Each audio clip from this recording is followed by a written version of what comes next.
Good morning. Good morning. Morning, everyone. Um, Dian's not here. My manager's not here today, so I'm on my own. And yeah. Good. Hello. Good morning, everyone.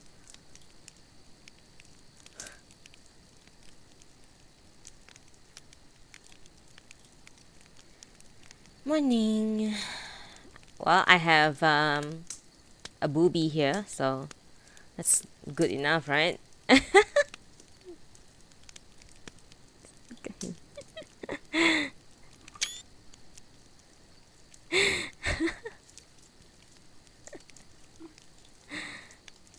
so easily amused. That's a nice booby.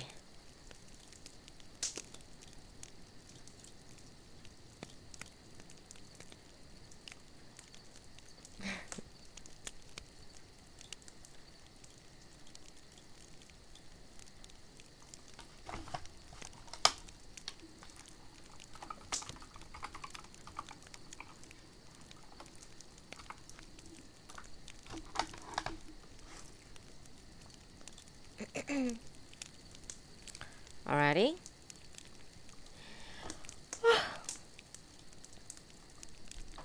Alright, there's not a lot of people here today.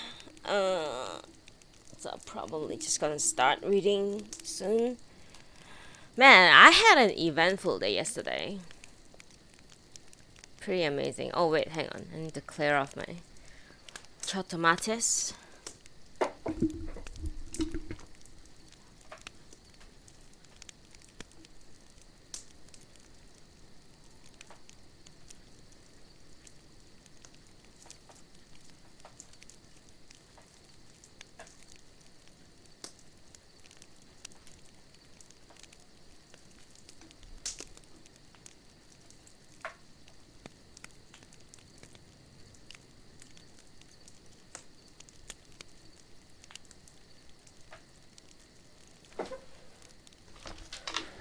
Oh, there's someone here. Oh, wait, hang on. Hello, nice to meet you. Are you here in my hello, nice to meet you.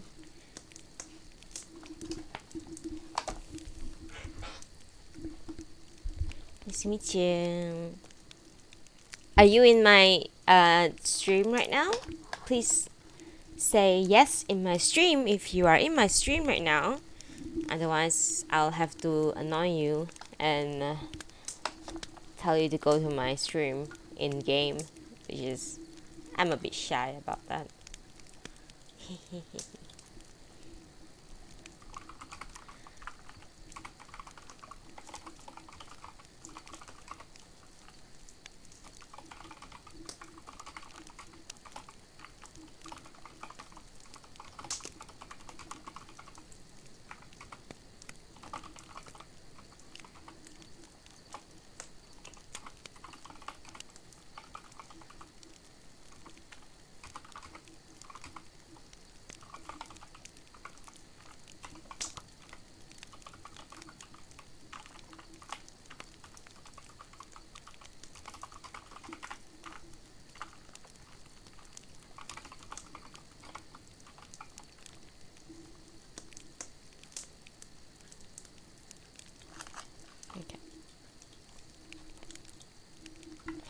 Sorry.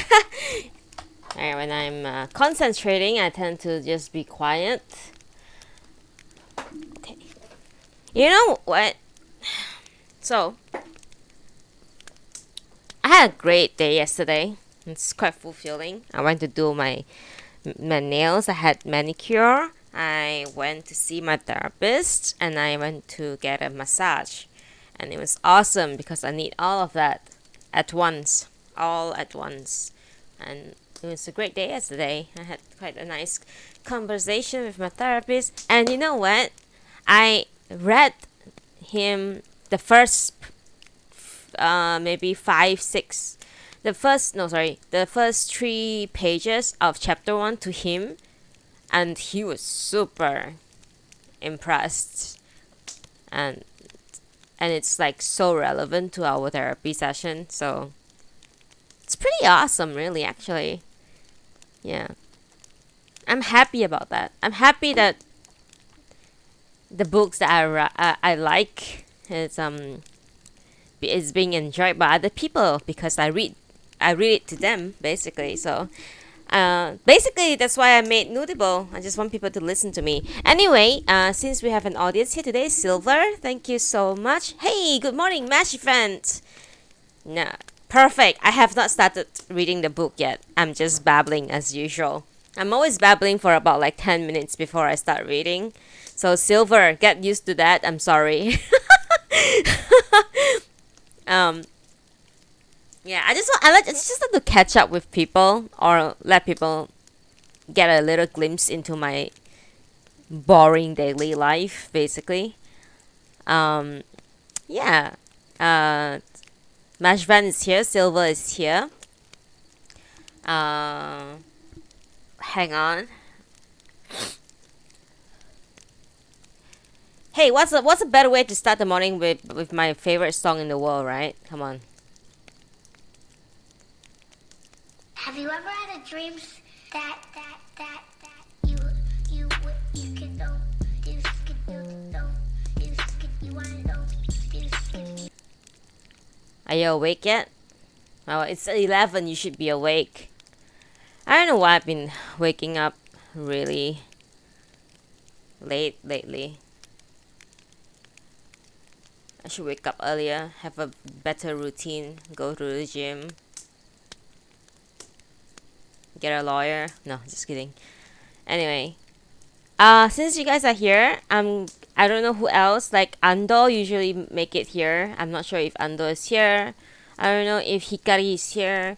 But you know what, guys? I don't want to babble too much today because we have a very nice book to read. Kusamakura by Natsume Sōseki. This book is written in 1906 and it's just as relevant as ever. It is, my therapist said that it gives him goosebumps. So, yeah, let's read. Okay, let's start with, let's continue, sorry, not start. Let's continue with chapter 4. I thought it was chapter 5. My fucking social media just got it wrong. My brain is never at the right place. But yep. We're gonna continue chapter 4 of Kusamakura by Natsume Sōseki, written in 1906. One sip of tea. I would like you guys to casually remind me to hydrate and stretch throughout the reading. Thank you so much. Okay, let's read.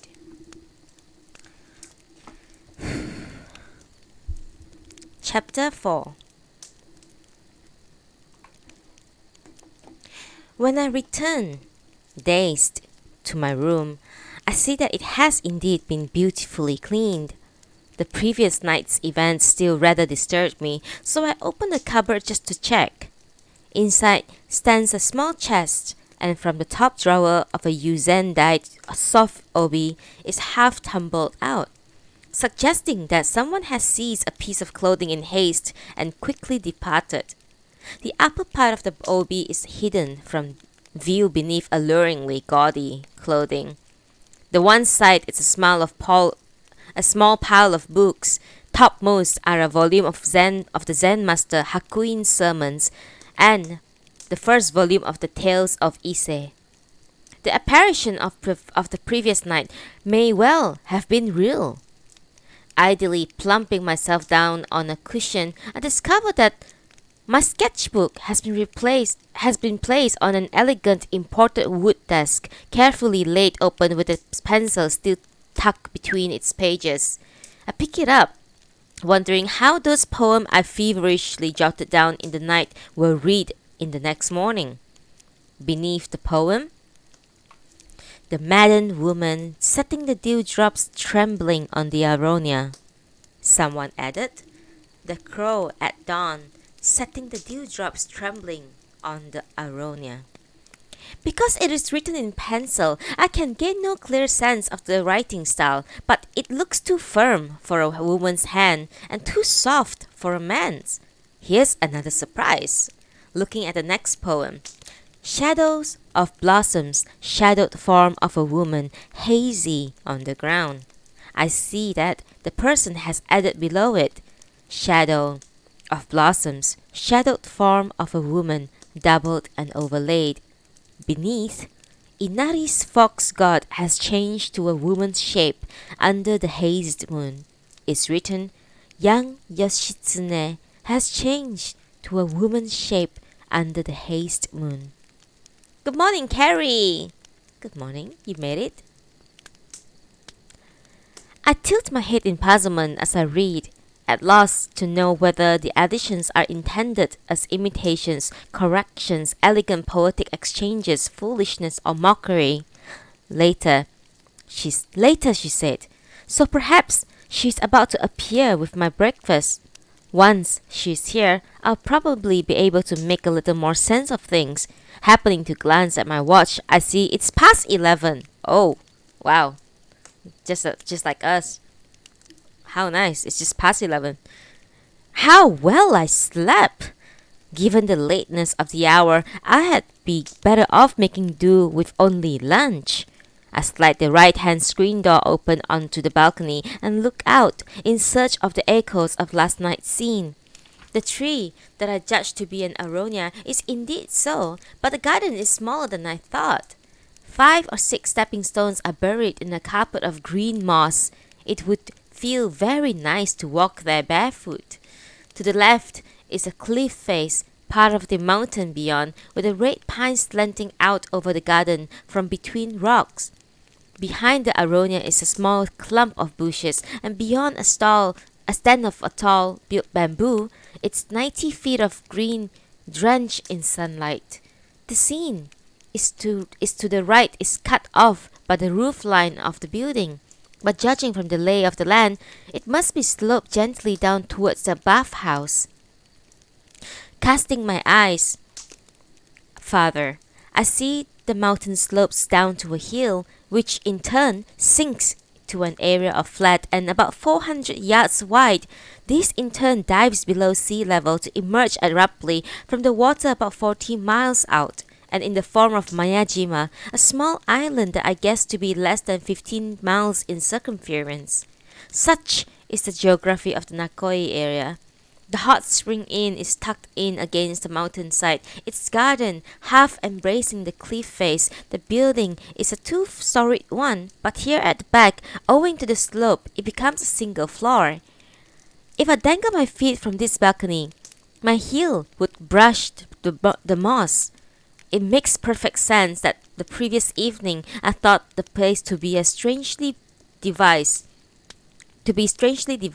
as I clambered in perplexity up and down in the steep staircases. Now I open the window to the left. Before me is a wide rock, naturally hollowed out in the middle. The reflection of a wild cherry tree lies steeping in the still pool of water accumulated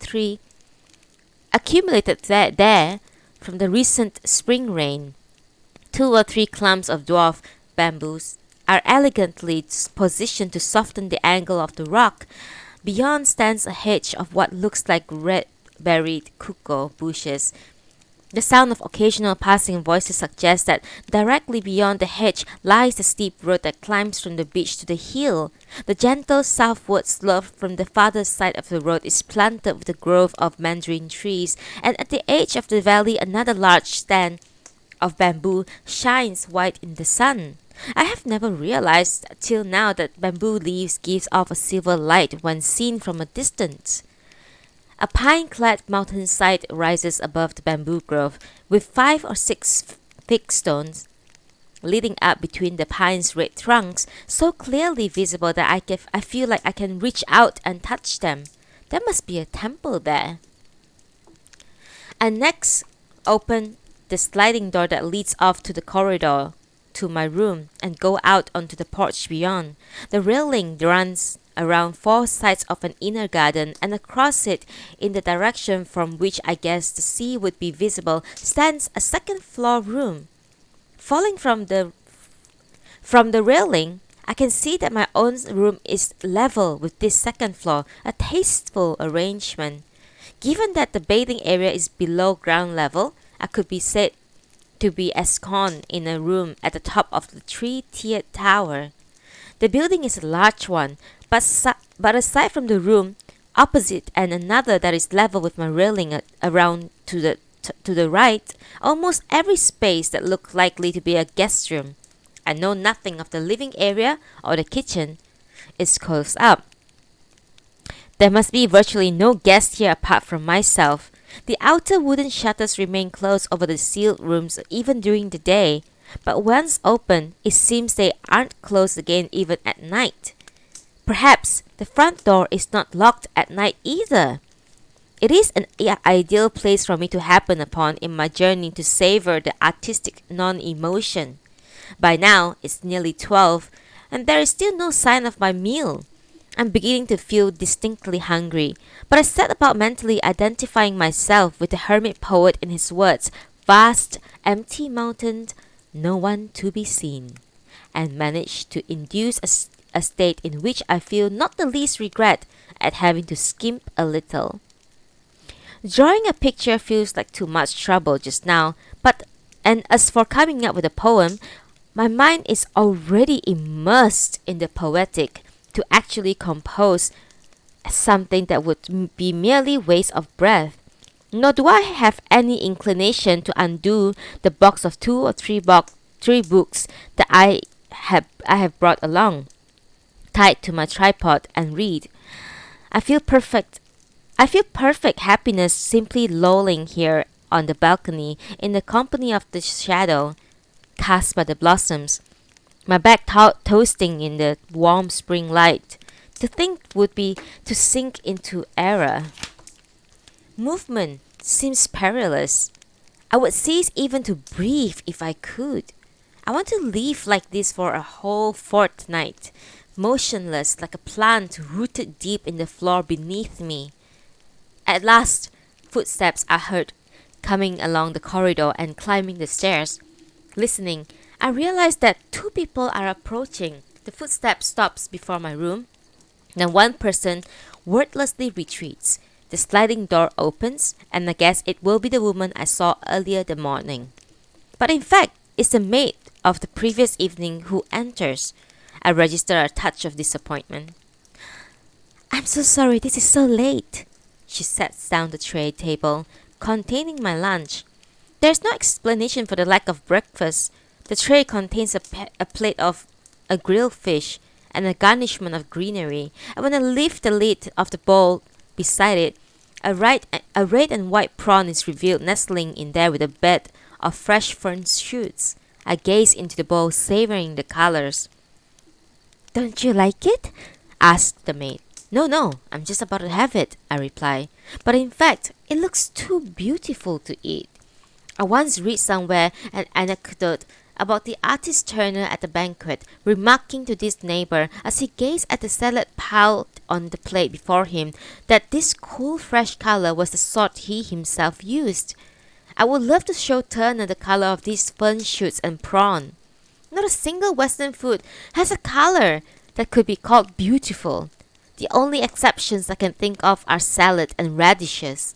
I'm in no position to speak of its nutritional value, but to the artist's eye, it is a thoroughly uncivilized cuisine.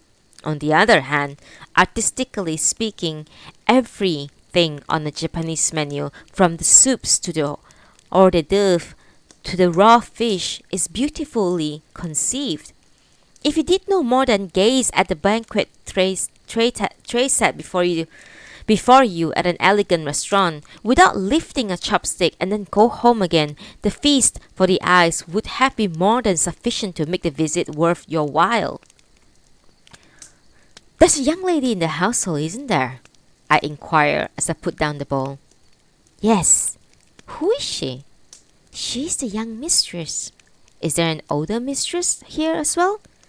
She passed away last year. What about the master? Yes, he's here. She's his daughter. You mean the young lady? Yes. Are there any other guests? No one. I'm the only one? Yes. How does the young mistress spend her days? Well, she sews. What else? She plays the shamisen. This is a surprise. Intrigued, I continue. And what else? She visits the temple? Replies the maid. This is also surprising. There's something peculiar in this visiting temples and playing the shamisen. She goes there to pray? No, she visits the priest. Is the priest learning the shamisen then? No. Well, why does she go there? She visits Mr. Daisetsu. Ah, yes. This must be the same Daitetsu who did the framed piece of calligraphy above my door. To judge from its content, he's clearly a Zen priest. That volume of Hakuin sermons in the cupboard, then, must be her personal property. Who normally uses this room? The young mistress is normally here. So, she would have been here until I arrived last night? Yes. I'm sorry I've turned her out. So, what does she go to Mr. Daitetsu's place for? I don't know. What else then? Sorry? What else does she do? All sorts of things. What sort of things? I don't know. The conversation comes to a halt. I finish my meal and the maid withdraws with the tray table. When she slides open the door to leave, suddenly, there beyond, on the second floor balcony across the shrub of the little inner garden, I see revealed the head of the same woman under its ichogaishi curves of hair. Her cheeks rest elegantly upon a raised hand, and her gaze is directly downward like the enlightened figure of the willow branch, Kanon Bodhisattva. In contrast to my earlier sight of her that morning, she now presents a deeply serene figure. Doubtless it's because her face is lowered and her eyes do not so much as quiver in my direction that her features are transformed in this way. It used to be said that the eye is the finest thing in the human form, and certainly its incomparably vivid expressiveness will always shine through. Beneath the railing with its twisted patterning where she quietly leans, two butterflies flutter upward, and now drawing together, now dancing apart. Because my door has been opened suddenly, the young woman swiftly gazed her eyes from the beautiful butterflies towards my room. Her gaze pierces the air between us like a poised dart and falls upon my brow without a flicker of recognition or greeting. Before I can recover from my astonishment, the maid has once more clapped the door shut, leaving behind her the easy-going indifference of spring. I settle down to sprawl on the mat once more. The following lines spring immediately to mind. Sadder than is the moon's lost light, lost air, the kindling of dawn, to travellers journeying on, the shutting of thy fair face from my sight. Imagine that I have fallen in love with the figure that I have just seen, and have determined to dedicate my life itself to achieving a meeting with her, only to be smitten at the very instant by such a parting glance as this, a glance that fills my being with astonished delight or anguish. In that state, I would undoubtedly have written just such sentiments in just such a poem as this. I might even have added the next two lines. Might I look at thee in death, with bliss I would yield my breath. Happily, I am by now well past any susceptibility to the triteness of love and heartache, and I couldn't become afflicted with such agonies even should I wish it. Yet, these few lines are richly redolent with the poetry of the event that has just occurred. Though, in fact, no such painful longing binds me to the figure opposite. I find it amusing to project our relationship into the sea of the poem and to apply the poem's sentiments into our present situation. A thin karmic thread winds between us, linking us through something the poem holds that is true to this moment. But a karmic bond that consists of such a very tenuous thread is scarcely, after all, a burdensome matter. Nor is it any ordinary thread. It is like some rainbow arching in the sky, a mist that trails over the plains, a spider web glittering in the dew, a fragile thing that, though marvelously beautiful to the eye, must snap at the first touch. What if this thread were to swell before my eyes into the sturdy thickness of a rope, I wonder? But there's no danger in this. I am an artist, and she's far from the common run of woman. The door suddenly slides open again. I roll over to see, and there stands my karmic companion, poised on the threshold, bearing a tray that contains a green celadon bowl. You're sleeping again, are you? I must have disturbed you last night. I do keep disturbing you, don't I? And she laughs. She shows not the least of sign of shyness or concealment, let alone embarrassment. She has simply seized the initiative. Thank you for your help this morning, I say again. This is the third time I've responded with a brief, polite formula. I realize, and furthermore, it has consisted each time simply of the word thank you. I am about to rise, but she swiftly seats herself on the floor beside me. Oh, don't get up. We can talk as you lie there, she says airily. That's true enough, I think. And for the time being, I am content with myself rolling over on my stomach and lying chin and hands, elbows propped on the matting. I thought you must be bored, so I've made you some tea. Thank you. There are those words again. The plate of tea sweets contains some splendid slices of the firm bean jelly known as yokan. Yokan happens to be my very favorite tea sweet. Not that I particularly want to eat it, but the velvety dense texture and its semi-translucent glow makes it a work of art by any standard. I especially enjoy the sight of yokan that has slightly blue-green sheen, like a mixture of gemstones and alabaster, and this bluish yokan piled on the plate glisten as if it has just this moment been born from within the celadon, so that my hand almost twitches with the urge to reach out and stroke it. No Western sweet gives this degree of pleasure. The color of cream is quite soft, I grant you, but it's rather oppressive. Jelly looks at first sight like a jewel, but it trembles and lacks the weightiness of yokan. And as for those tiered pagodas with white sugar and milk, they are simply execrable. That looks splendid. Genbei has just brought it back from town. I imagine you'll be happy to eat something like this. Genbei appears to have spent a night in the town. I make no reply, but simply to continue gaze at the yokan. I have no interest in who has brought it or where it's from. I'm more than happy simply to be registering a beautiful thing as beautiful. This celadon plate has a very fine shape, a wonderful color too. It's scarcely inferior to the yokan, I remarked. She titters, and a faint, contemptuous smirk plays for a moment on her lips. She must have interpreted my words as intended to be clever.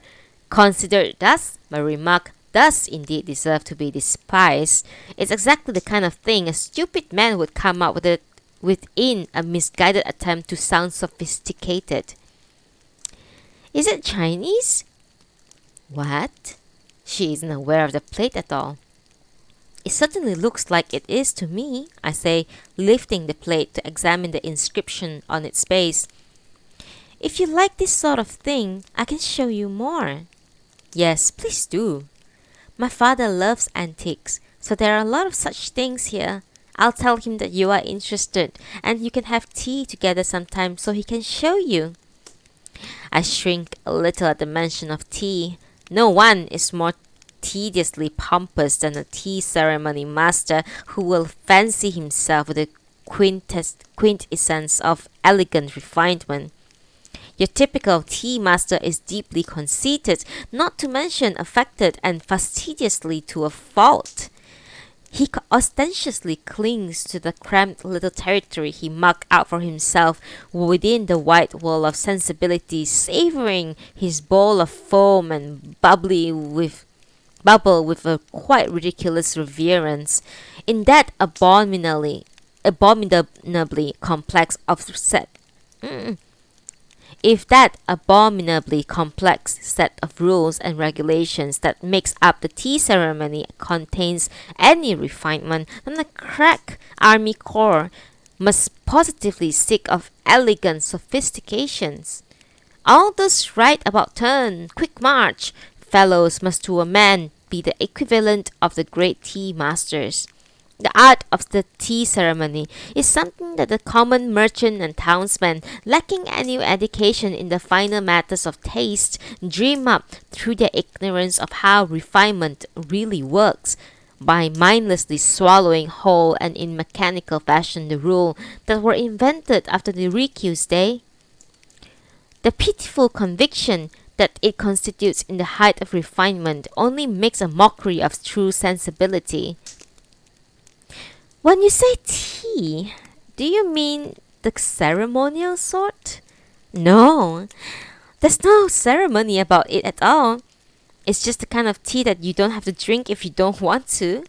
Well, then, I'll be more than happy to have a cup while I'm in there. She titters again. My father loves to have someone to show his collection to.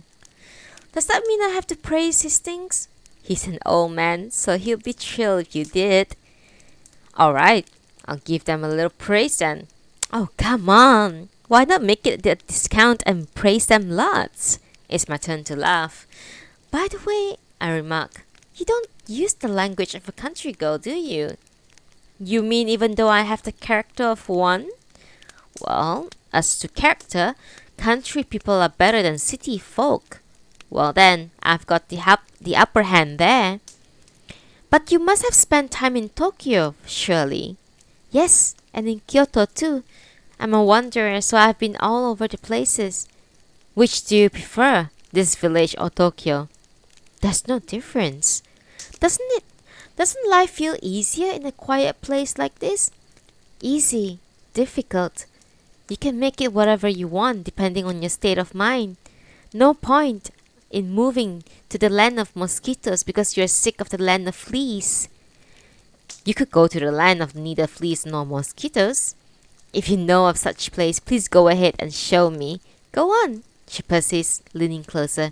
Show me. I'll show you if you want, I say, picking up my sketchbook. I draw not a picture, since it's done quite on impulse, just a hasty sketch of a woman on a horseback looking at a mountain cherry tree. Here, I say, thrusting it under her nose, come inside this world. There's no fleas or mosquitoes here. Will she register surprise, embarrassment? I watched her, certain that she won't be upset.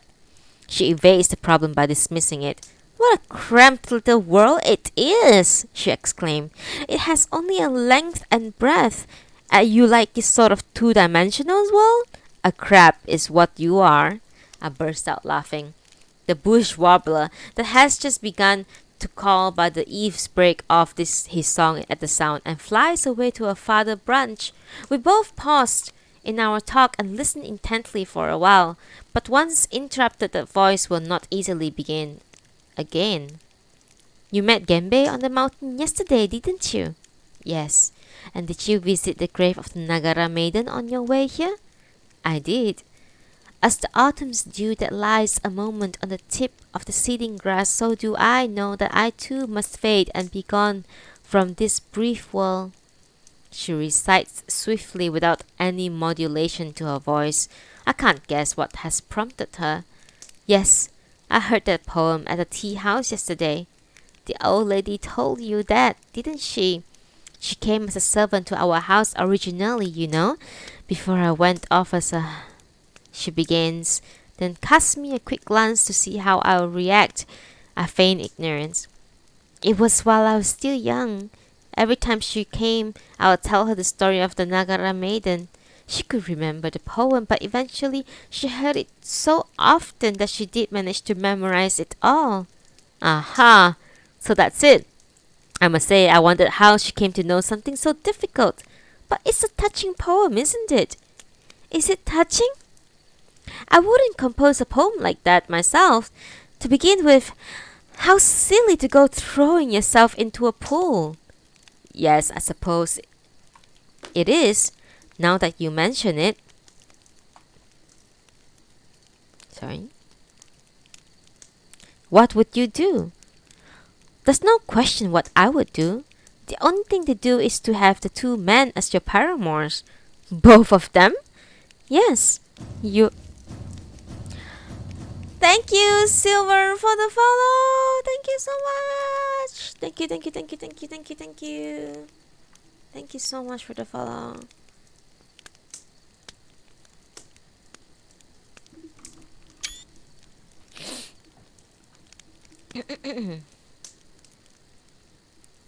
I suppose it is, now that you mention it. What would you do? There's no question what I would do.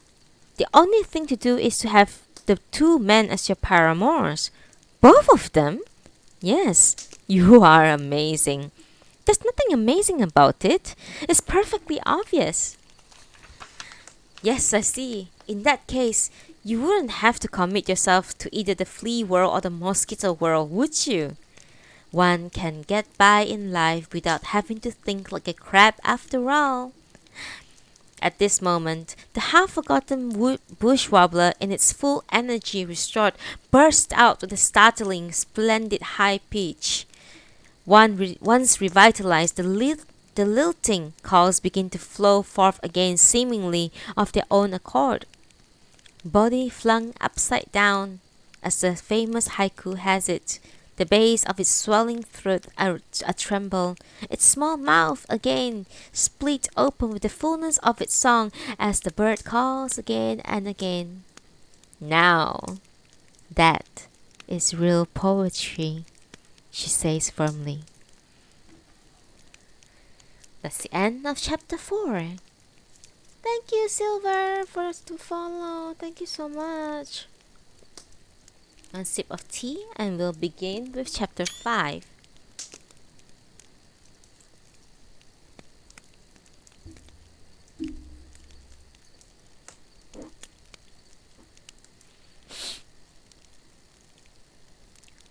Hey, now, I don't have a zoom hack, okay?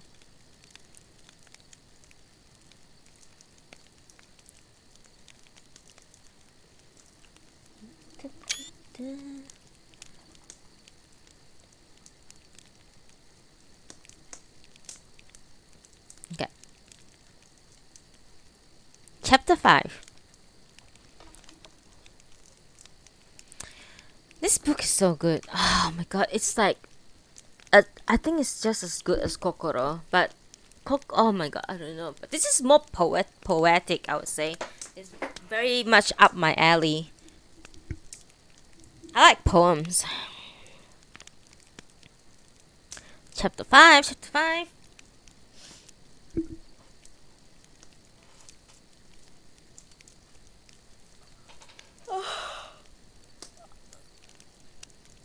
Oh. Stretching. Okay.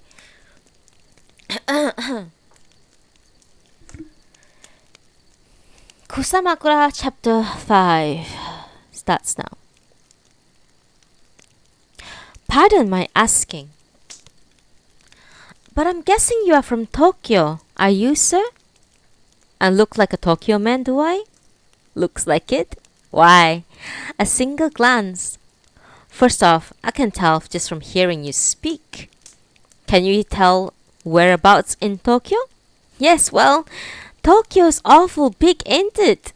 But I'll make a stab that it's not from the downtown part. Uptown Yamanote area, I would say. Maybe Kojimachi? No? Well then, Koishigawa? Well, It must be Ushigome in Yotsuya, then. Not too far wrong, yes. You certainly know your Tokyo, don't you? You wouldn't know it to look at me, but I am an old Tokyoite myself. So that's it. I could tell you had some style. He chuckles. Not a bit of it. Just look at me now, misery that I am. So, how did you spend your days in a place like this? No kidding. You have hit the nail on the head here, sir. And up here is exactly what I have done. Just couldn't make ends meet. Have you always been your boss of a barber shop? Not a boss, a worker. What's that? Where, you say? I work at the Matsunaga-cho in Kanda. Tiny, filthy little place that is. Matsunaga-cho. Not even a room to swing a cat. The likes of you wouldn't have heard of it. You know, Ryukanbashi Bridge? What? Don't know that either? Ryukanbashi Bridge. Famous bridge. Hey, could you soap that up a bit more? It's hurting. Yeah, does it?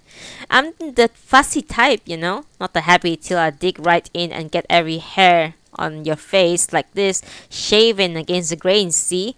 Not something your barber of today does. Oh no, he just strokes, he does. You just put up with it a little longer.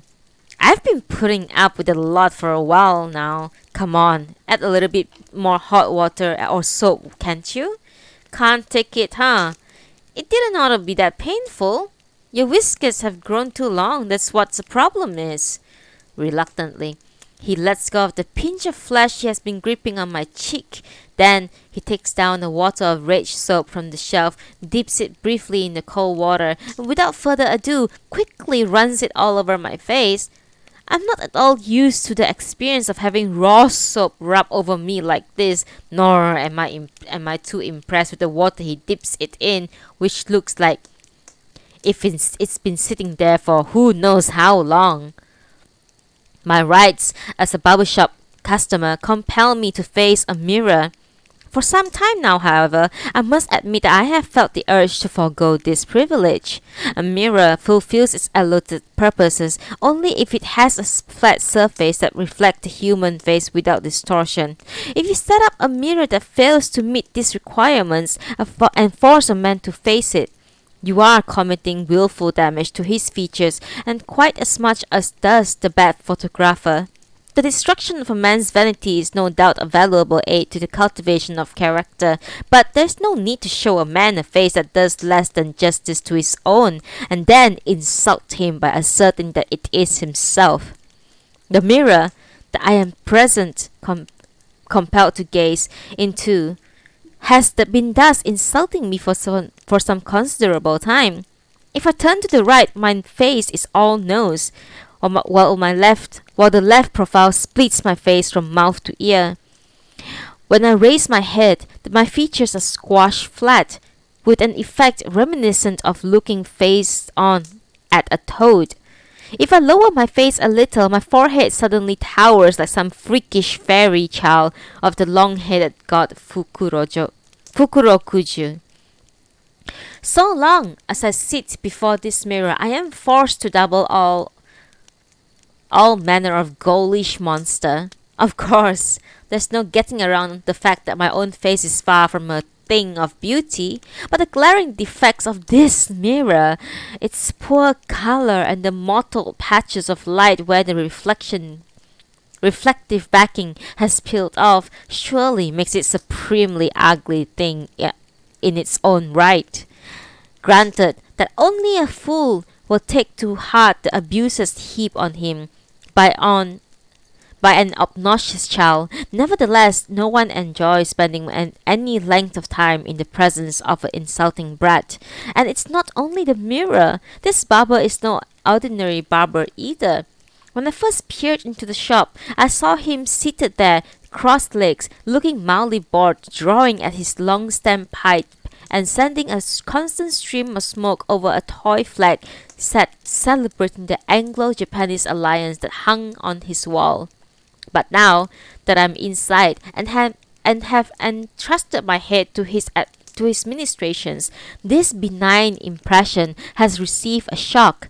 He wrenches and mauls so mercilessly as he scrapes away at the whiskers that I am almost at loss to decide whether I still hold any right of possession to my own head, or whether all such power has now officially passed to him. At this rate, even were my head nailed firmly to my shoulders, it wouldn't survive intact for long. During the time he is wielding the razor, this man becomes not barbar, but barbarian, quite beyond the accepted rules of civilization.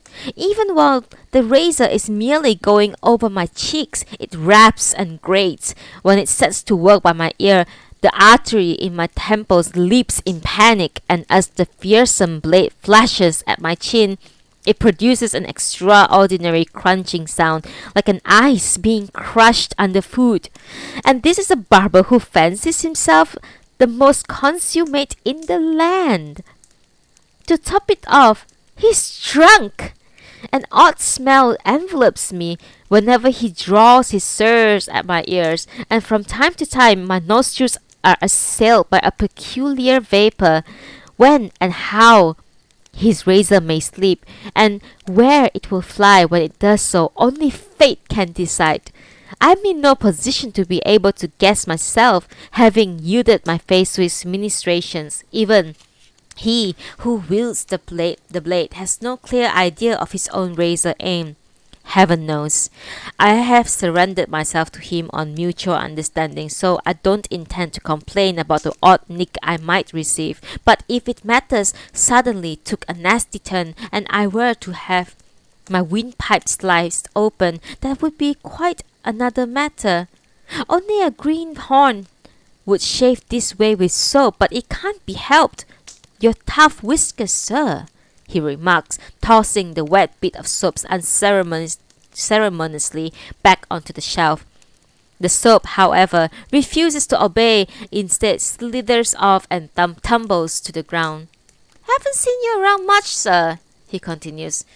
Come here recently, didn't you? Just a couple of days ago. Is that so? Where are you based? I'm staying at Shioda's. A guest there, huh? That's what I thought.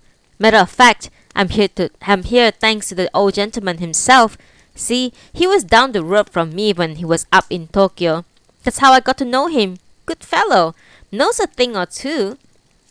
His lady wife passed away last year, and he spends all his time messing about with his collection of stuff these days. Got some fantastic things, they say.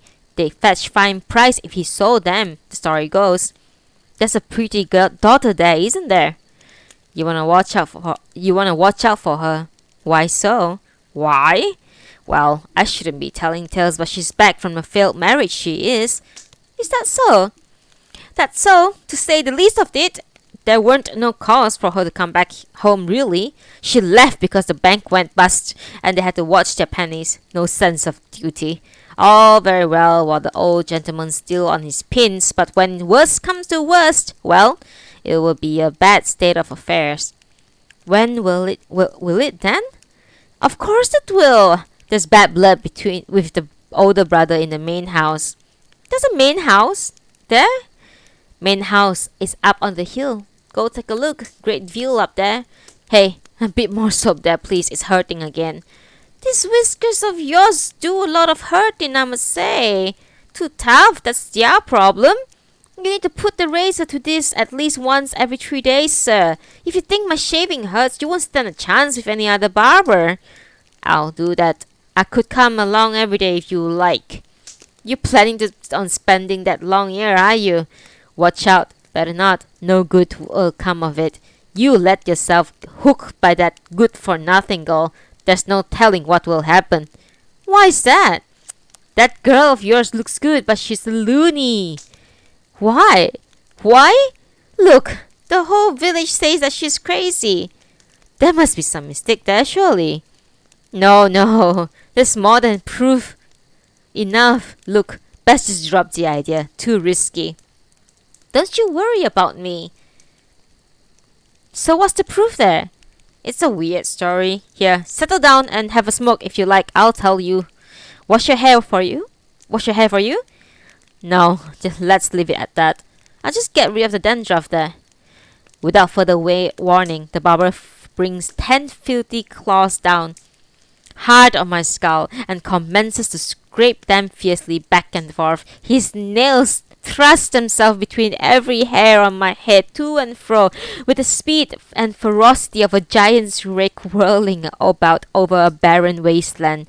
I don't know how many thousands of hairs my head holds, but as his fingers go gouging about, each one of them seems to be being ripped from its roots, and the surface, the remains feels as if it's hatched all over its raised welts. The ferocious energy of those fingers transmits itself down to the skull and rattles my very brains. How's that? Feels pretty good, eh? You certainly have astonishing powers. Eh? A fine massage like that gives everyone a lift. I feel as if my head's about to fly off. Feeling limp and feeble, aren't we? It's all to do with the weather. Spring sure does make the old body go all floppy, doesn't it? Ah well, have a smoke. You'll be feeling bored. All alone there at Shioda's, dropped over for a chat. We are all Tokyoites. We got lots in common. The others wouldn't understand, eh? So that girl comes along and say hello to you, does she? No sense of right and wrong. That's the trouble with her. Weren't you just trying to tell me something about her when suddenly dandruff was flying around my head almost went with it? True enough. Can't keep a story together in this silly head of mine, right? So then the priest fella gets all funny for her. What priest? That useless underling of a fellow at the Kankaiji temple. I haven't come across any priest in the story yet, underling or otherwise. That's so. Sorry, I'm a bit hasty. Fine figure of a feller. He was. Sort of a priest. Would be hot for the ladies. Bit you know what. Ends up he sends her a letter. Hey there, hang on for a moment. Did he come after her? Nah, it was a letter right enough. And then there was gotten a bit muddled here. Alright, yes, that's it. Big surprise, right? Who got surprised? She did. She got a surprise when she received the letter? Well, it would be another matter if she was the most modest sort who would get surprised, wouldn't it? Dear me, no, not her. Nothing surprised that one. So, who got surprised then? The feller who came after her. But you said that he didn't come after her. Right, got it around my neck a bit. Too impatient. Gets the letter. So it was the woman then. No, the man. You mean the priest? Sure, the priest. So why was the priest surprised? Why? Well, he's in the hall saying sutras with the abbot. Suddenly in she rushes. The barber snickers. She's a loony right enough. Did she do something? If you love me so much, let's make love right here in front of Buddha, she says. Just like that. And she throws herself around Taiyan's neck. Good heavens. Really shook him up, it did. And goes and sent a letter to a loony. And now, just look at the shame she has caused him. So that night, away he creeps, put an end to himself. He died? Must have. How could he leave after a thing like that? How bizarre. Damn right. Still, if the other party's a loony, you'd be pretty depressed if you put an end to yourself. So maybe he's still alive. Who knows? It's a fascinating story. Fascinating? Why? The whole village was laughing fit to bust. But as for her, she's crazy, of course. So she just went about calm as you please, didn't turn a hair. Well, a fine, sensible gentleman like yourself, sir, there will be no trouble of that sort. But being who she is, you would only have to tease her a bit, say, and who knows what might have happened. Perhaps I'll tread a bit more carefully then, I say with a laugh. A salty spring breeze wafts up from the warm shore, and the barber shop curtains over the door flaps drowsily. The reflection of a swallow flashes across the mirror as a slanting shape comes diving in beneath the curtain to its nest under the eaves. An old man of 60 or so is squatting under the eaves of the house across the road, quietly shucking shellfish. Each click of his knife against the shell sends another red silver of flesh tumbling into the depth of the bamboo basket, followed by a sudden glitter of another empty shell flies across the shimmering bands of light to land 2 feet or so away. Is it oysters, or surf clams, or perhaps razor clams lying there in that high mound of empty shells? Here and there, the midden had collapsed, and some of its shells have slipped down to lie onto the floor, and the sandy stream behind carried out of the transient whirl to a bureau realm of the darkness. No sooner is a shell bureau completed than a fresh one is added to the pile beneath the willow. The old man works on, tossing shell after shell through the shimmering sunlight, never pausing to ponder their fate. His basket seems bottomless, his spring day an endless tranquil expanse of time. The sandy stream runs beneath a little bridge a bare 12 feet or so long and bears its waters on towards the shore. Out there, where its spring flows join the shining spring sea, fathoms of fishing nets are looped up to dry in an uneven jumble of length. Perhaps it is this that imparts to the soft breeze blowing in through the nets of the village a warm, pungent smell of fish, that sluggish silver visible beyond the nets, like a dull sword melted to a shimmering swim in molten metal, is the sea. This scene is utterly at odds with the barber beside me. If his character were more forceful, able to hold its own in my mind against the brilliance of the scene that lies all about him, I would be overwhelmed by the wild incongruity between the two. Fortunately, however, the barber is not strikingly impressive. However, overflowing he is with old Tokyoite's bravado, no matter how he might bluster and swagger. The man is no match for the vast harmonious serenity of the circumambient air. This barber, who does his best to shatter the prevailing atmosphere with his display of self-satisfied garrulousness, has swiftly become no more than a tiny particle floating in that far reaches of the felicitous spring sunlight. A contradiction, after all, cannot arise where the relative strength, substance, or indeed spirit and body of the two elements are irreconcilable. It can be felt only when two things or people are on the similar level. If the discrepancy between them is too vast, all contradictory relationship may well finally evaporate and vanish, and the two, instead, come to play a single part in the great life force. For this reason, the man of talent can act in the service of the great. The fool can be an assistant to the man of talent, and the ox and the horse can be a support to the fool. My barber is simply enacting a farce against the backdrop of the spring scene infinity. Far from destroying the tranquility of spring, he is in fact achingly augmenting the sensation of it. I find myself savoring my chance encounter with such a happy-go-lucky pantomime buffoon on this vernal day. This ebullient braggart, all puff and no substance, provide in fact the perfect touch to set off the day's deep serenity. In this state of mind, it strikes me that my barber is a fine subject for a picture or a poem, so I remain squatting there companion.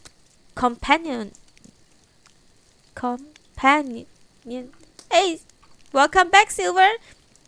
Don't worry, you can always go to do roulettes or stuff. Companionably. Oh my god. The words are getting difficult and difficult for me to pronounce. So I remain squatting there companionably, chatting about this and that, long past the time I should have left. Then, suddenly, a little priest-shaved head. Oh, I need to refresh my.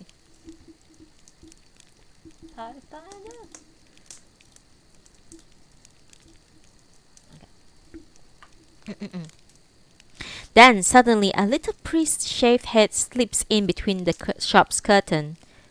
"Excuse me, could you do me a shave?"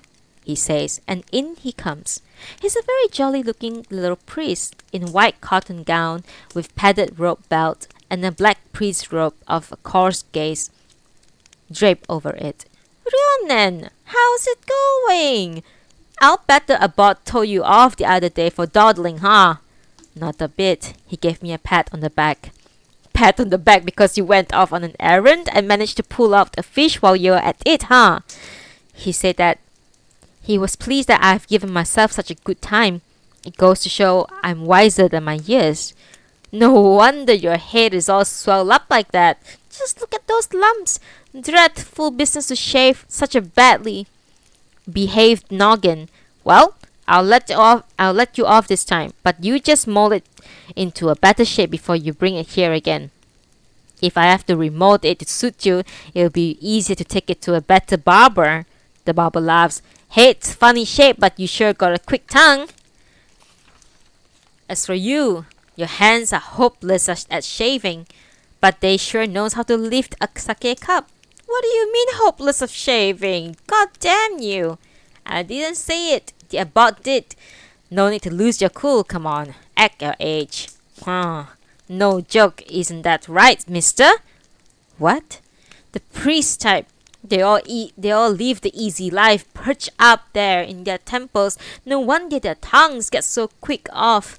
Mark, even this young fella, he's forever shooting his mouth off. Oops, heads to the side a bit, to the side. I said, damn it. I'll give you a cut if you don't do as you're told. Got that? There'll be blood. I'm warning ya." "Hey, that's hurt." "Don't be so rough. This is nothing. How you going to be a priest if you can't put up with this little pain?" "Hello, Nugget. Thank you for being here. Please have a seat." So cute. Oh my god. "This is nothing. How are you gonna be a priest if you can't put up with a bit of pain, huh?" I'm already a priest. You're not the real thing yet. Speaking of which, why did that Taiyan die? Tell me." "But Taiyan's not dead." "Not dead? Fancy that. I was sure he died." "He turned over a new leaf after all that happened, and he went off to die by Ji Temple up in Rikuzen to throw himself into his practice. He'll reach enlightenment by now, I should think. It's a fine thing." "What's fine about it? Never heard of no Buddhist teaching that says it's fine to do a flip like he did. You just look out, you hear me? Don't you go making a fool of yourself with a woman. Speaking of women, that loony goes visiting the abbot, does she?" "I haven't heard of any loony woman." "Get it through the thick bald skull, come on. Does she go or doesn't she?" "No loony goes to visit, but Shioda's daughter certainly does. The abbot can pray all he likes, there's no curing that one. That ex-husband of hers has cursed her. She's a fine woman. The abbot has a lot of praise for her." "Well, it beats me. Everything's topsy-turvy when you're up in that temple of yours. Wherever he says, a loony's a loony. Right, that's your head done. Off you go, quick smart, and get yourself a scolding from the abbot." "No, I'd rather take my time about it and get a pat on the back instead." "Do as you like, you impudent turp." "Pah, you're a shit ass." "What did you say?" But the freshly shaved head has already ducked through the shop curtains and is out in the spring breeze. That is the end of chapter 5. That's a lot of conversation. I have to make up voices for them, unfortunately. I'm sorry for the terrible voice acting. I try my best.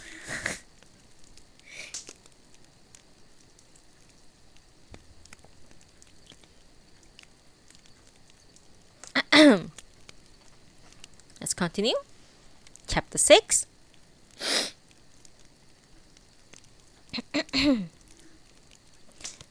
It is evening. I settle at the desk. All the doors open wide. Not only there are a few people in this inn, but the building itself is relatively spacious, so there is so that here in my room, separated as it is by winding corridors and the realm of human intercourse where those few dwell, not a sound comes to disturb my contemplations. And today, all is quieter still. The master of the house, his daughter, and the male and female servants seems to have all departed and left me alone, departed not to some ordinary place but to the land of mist perhaps, or to the realm of clouds. Or perhaps cloud and water have moved closer so that their little boat drifts unawares upon a sea so calm that the hand is too languid to reach for the tiller, then floats off and away until the white sail seem to become one with the water and cloud, until at last even the sail itself must scarcely know how it might differ from them.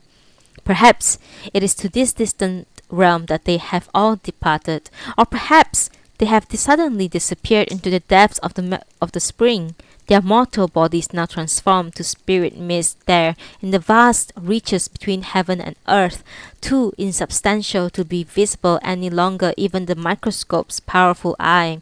Or they have become skylarks, singing all day the delights of the mastered blossom's goal, and now, as the light fades, soaring to where the evening deeps violet trails it hews. Or perhaps, as gadflies, they have lengthened the long day with their labours, failing at the last to sip from the last flower centre its sweet accumulated dew, and now they sleep a scented sleep, pillowed beneath some tumbled camellia blossom. Whatever may be the case, it's certainly quiet. The spring breeze that wafts emptily through the vacant house comes neither to gratify those who welcome it nor to spite those who would bar it. No, it is the spirit of the impartial universe which comes on its own whim, and on its own whim departs again. Where my heart, as I sit here, chin cup on propped palm, as empty as the room around me, the spring breeze would surely blow unbidden clean through it as well. Knowing that it is earth that we tread, and we learn to tread carefully lest it be rent open. Realizing that it is the heavens that hang above us, we come to fear the echoing thunderbolt. The world demands that we battle with others for the sake of our own reputation, and so we undergo the sufferings bred of illusion. While we live in this world with its daily business, we forced to walk the tightrope of profit and loss. True love is an empty thing, and the wealth before us were mere dust. The reputation we grasp at, the glory that we seize, is surely the honey that the cunning bee will seem sweetly to brew, only to leave his sting within it as he flies. What we call pleasure, in fact, contains all suffering, since it arises from attachment. Only thanks to the existence of the poet and the painter are we able to imbibe the essence of this dualistic world, to taste the purity of its very bones and marrow. The artist feeds on it on mist, he sips the dew, appraising this hue, and assessing that he does not lament the moment of death. The delight of artists lies not in attachment to the objects, but in taking the object into itself, becoming one with it. Once he has become the object, no space can be found on this vast earth of ours where he might stand firmly as himself. He casts off the dust of the sullied self and becomes a traveller clad in tattered robes, drinking down the infinites of pure mountain winds. It's not because I wish to put on superior airs to browbeat those who are tainted with the marketplace that I thus strive to imagine this realm. My only intention is to tell the happy news of the salvation that lies there, and to beckon those who have ears to hear. The fact of the matter is that the realms of poetry and art are already amply present in each one of us. Our years may pass unheeded until we find ourselves in groaning decrepitude, but we turn to recollect our life and enumerate the vicissitudes of our history and experience. Then surely we will be able to call up with delight some moment when we have forgotten our solid self, a moment that lingers, just as even a rotting corpse will yet emit a faint glow. Anyone who cannot do so cannot call his life worth living. Yet the joys of the poet do not lie simply in immersing oneself in some moment and becoming one with some particular object. At times, one may become the petal of a flower or a pair of butterflies, or again, like Wordsworth, one may let one's heart be tossed in the blessed breeze as a crowd of daffodils. But there are also times when the ineffable beauty around one, some presence one can scarcely grasp, mysteriously masters the heart. One person will speak of being brushed by the shimmering winds of heaven and earth. Another will say he hears his soul in the harmonies of nature's ethereal harp. Yet another may describe lingering in some incomprehensible and inexplicable realm without boundary or limit, or wandering in the misty far reaches of the world. People may describe it as they will. Into just such a state of mind I have fallen as I sit here at my desk, spellbound and with a vacant gaze. Clearly, I'm thinking about nothing. I am most certain looking at nothing. Since nothing is present to my consciousness to beguile me with its color and movement, I have not become one with anything. Yet, I am in motion. Motion neither within the world nor outside it. It's simply motion. Neither motion is flower nor a bird, nor as motion as flower, nor as birds, nor motion in relation to any other human, just ecstatic motion.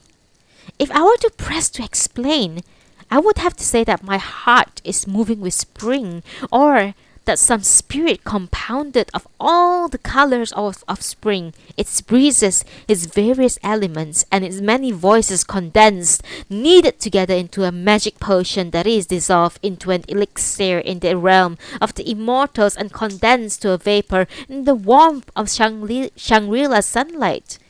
Such a spirit has slipped in and beknownst to me through my pores and has saturated my heart. Normally, some stimulant provokes such oneness, and this is why the experience is enjoyable. But in this experience of mine, I can't say what I have merged with, so it's entirely lack of a specific stimulant. For this very reason, as however, it produces a fathomless and inexpressible pleasure. I'm not speaking of some superficial or boisterous elation, waves tossed in the abstracted mind by pummeling wind. No.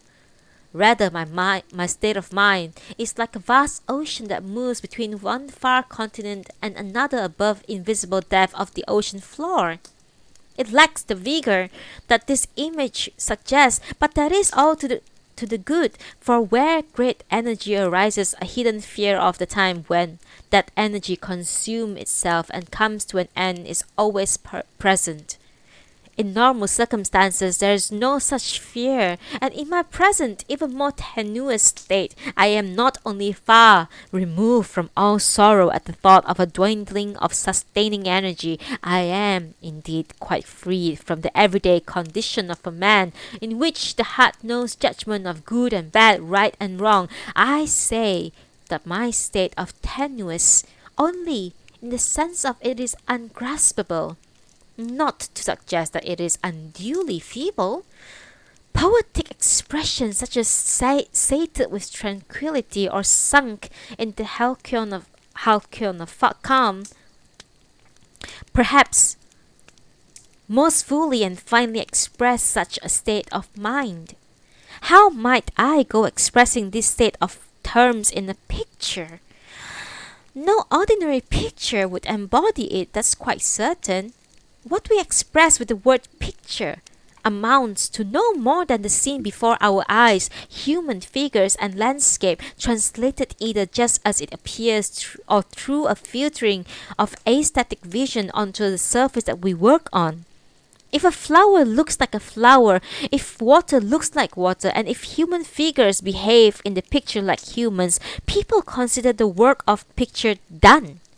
A greater artist, however, will impart his own feelings as he depicts the phenomena and bring them to vivid life on the canvas. Such an artist endeavors to imbue the object he perceives with his own particular inspiration, and he does not feel he has created a picture unless his vision of the phenomenal world leaps from the brush that he paints. He will not venture to call a work his own if he does not feel that he has seen certain things in certain ways, felt in a certain way about it, and expressed that way of seeing and feeling with all due respect to the masters of his art, drawing sustenance from the old legends while nevertheless creating a work that is both utterly true and thoroughly beautiful. These two kinds of artists may differ in their object and subjective approach in their depth, yet before one touches brush to the paper, he will wait for a clear stimulus from the outside world. But the subject I wish to depict is not so clear. Though I use all my powers of sensation in order to find an equivalent for it in the outer world, no form, no color, indeed no light, shade or dark, no firm or delicate line suggests itself. What I feel does not originate from outside, or if it does not rise from any single scene present to my eye. I can point to no clearly visible cause for it. All that exists is a feeling. How might I express this feeling in terms of a picture? Or rather, what physical form might I borrow to embody it in a way that would make sense to others? That is the question. In an ordinary picture, it's sufficient to portray object. Feeling is not in question. In the second kind of picture, the object must be compatible with feeling. In the third, all that exists is the feeling, so no one is forced to choose some objective phenomenon as its expressive correlative. Such an object, however, is difficult to discover, and once discovered, difficult to make coherent, and when it is coherently conceived, it often manifests itself in the form of radically different from anything found in the natural world. An ordinary person, therefore, would not be perceived it as a picture. Indeed, the artist himself acknowledges that it is not a reproduction of some select part of the natural world. He deems it as a success if the feeling evoked at the moment of inspiration in some way translates itself onto the canvas, imparting a certain life to the mood that lies outside the sensuous realm, which is the work's true subject.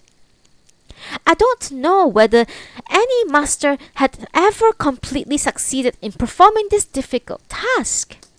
If I were to name a few works that have approached success this way, I could point to Wentong's Bamboo and the landscape painted by the Unkoku school, the scenes created by Taigado, and the human figures of Busan also come to mind. As for the Western artists, their eyes are mostly fixed on the external phenomenon of the world, and the vast majority have had no truck with the higher realm of noble refinement, so I have no idea how many have been able to impart such spiritual resonance to the depiction of an object. Unfortunately, the sort of grace and elegance that Sesshu and Busan strove to depict in a very simple and rather monotonous. I could never approach these masters for their power of brushstrokes, but the feeling behind my intended picture is more complex, and therefore difficult to summon and express within a single frame of picture. I shift position from chin propped on hands to leaning on folded arm on the desk before me, but still nothing dawns. I must find the hues, forms, and tones that will stir in me as I paint, the sudden recognition that cries, "Ah! Here it is! This is myself!" I must paint with the lightning bolt of instantaneous and joyous discovery of a mother who has journeyed through all the realms of land in search of his vanished son, never forgetting him for an instant, sleeping or waking, and then one day suddenly chances upon him at a crossroad. This is no easy task. If I can achieve it, the opinion of others will matter nothing to me. They can scorn and reject it as a painting, and I will feel no resentment. If the combination of colors I produce represents even a part of my feeling, if the play of the lines expresses even a fraction of my inner state, if the arrangement of the whole conveys a little of this sense of beauty, I will perfectly content if the thing I draw is a cow or a horse or no definable creature at all. I will be content, and yet I cannot do it. I lay the sketchbook on the table and gaze at it, deep in thought, until my eyes seem to bore right through the page before me, and still no form occurs to me. I put down my pencil and consider. The problem lies in attempting to express such an abstract conception in the form of a picture. People are not so very different from one another after all, and no doubt someone else among them has felt the touch of this same imaginative state and tried to express it in the eternal form through one means or another. If this is the case, what means might he have used? As soon as I pose this question, the word music flashes before my eye. Yes, of course! Music is the voice of nature, born in this kind moment, pressed into being its necessity. Now, I realize that one should listen to and study music. Unfortunately, however, myself am quite unacquainted with this field. I next turn my attention to the third expressive domain, that of poetry. I recall the German writer Lessing say something of the effect that events whose occurrence depends on the passage of time constitute the realm of poetry, and propounding the fundamentalist theory that poetry and painting are essentially different. Seen from this viewpoint, the realm I am urgently attempting to present to the world seems likely never to find its expression in poetry. Time may certainly exist in the mental state that gives me my delight, but it contains no event that developed through time. My ecstasy is not produced by A's ending or being replaced by B, which in turn disappears for C to be born. My joy is of a thing held motionless inside the one profound moment, and the very absence of motion means that when I try to translate the experience into common language, the material I use ought not to be arranged to flow within me. As with a picture, the poem should be composed simply by arranging objects in the space, but what scene ought I bring to the poem in order to depict this nebulous and insubstantial thing? Once I achieve that, the poem will succeed even if it doesn't fit with Lessing's theory. Talk of Homer and Virgil is irrelevant. If poetry is a suitable vehicle for expressing mood, that mood need not be portrayed through chronological events as long as the simple spatial requirements of a picture are fulfilled. The language of the poem will be adequate to the expressive task. But what does the theory matter? I have largely forgotten the contents of Lessing's Laocoon, but if I were to look thoroughly into it, I imagine I would only become confused. Since I have failed to produce a picture, I decide at any rate to try a poem.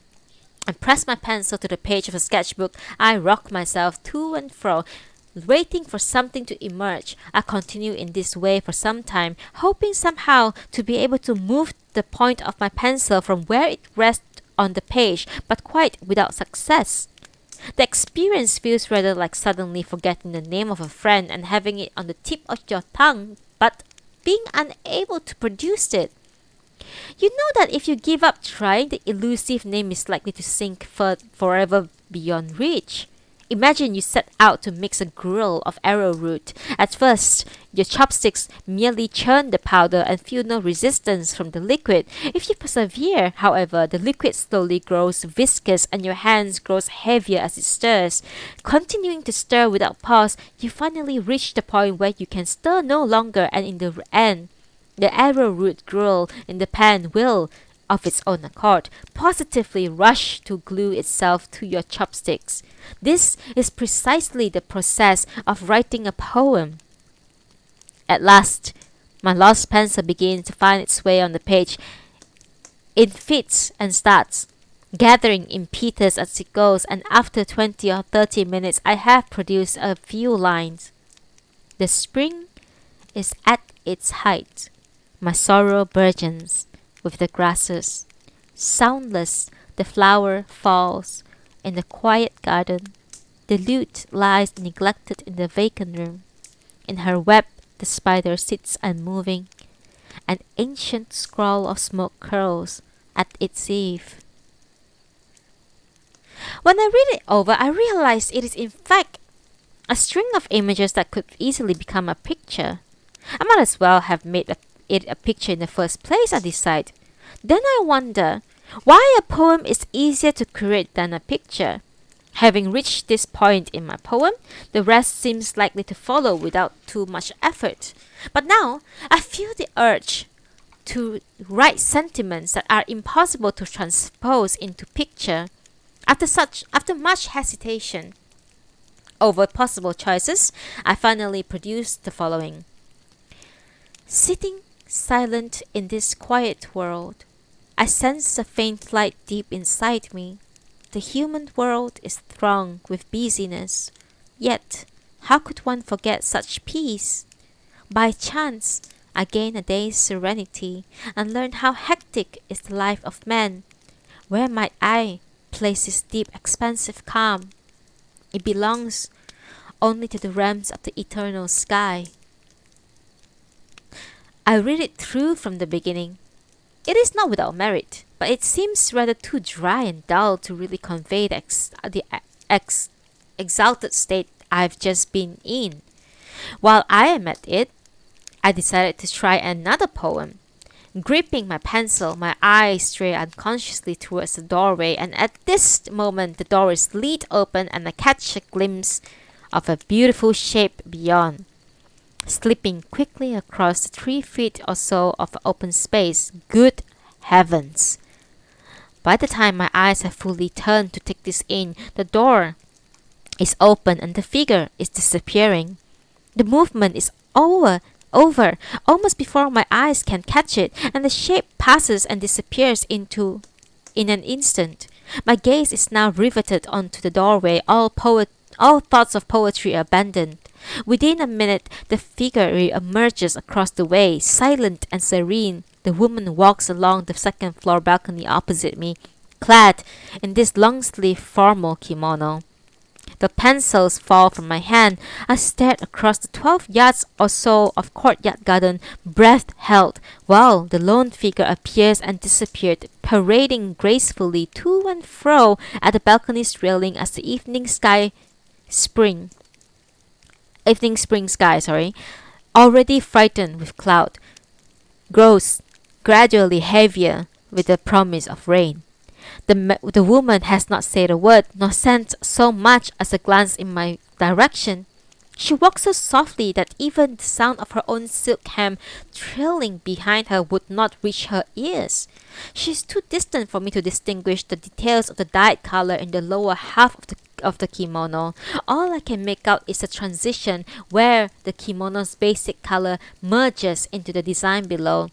Delicate shading reminiscent of the boundary between day and night, and that boundary that she too threads. I know not how many times this figure in her trailing kimono walks up and down the long balcony corridor, nor how long she has performed this strange perambulation in her astonishing clothes, nor have I the least idea what her intention might be.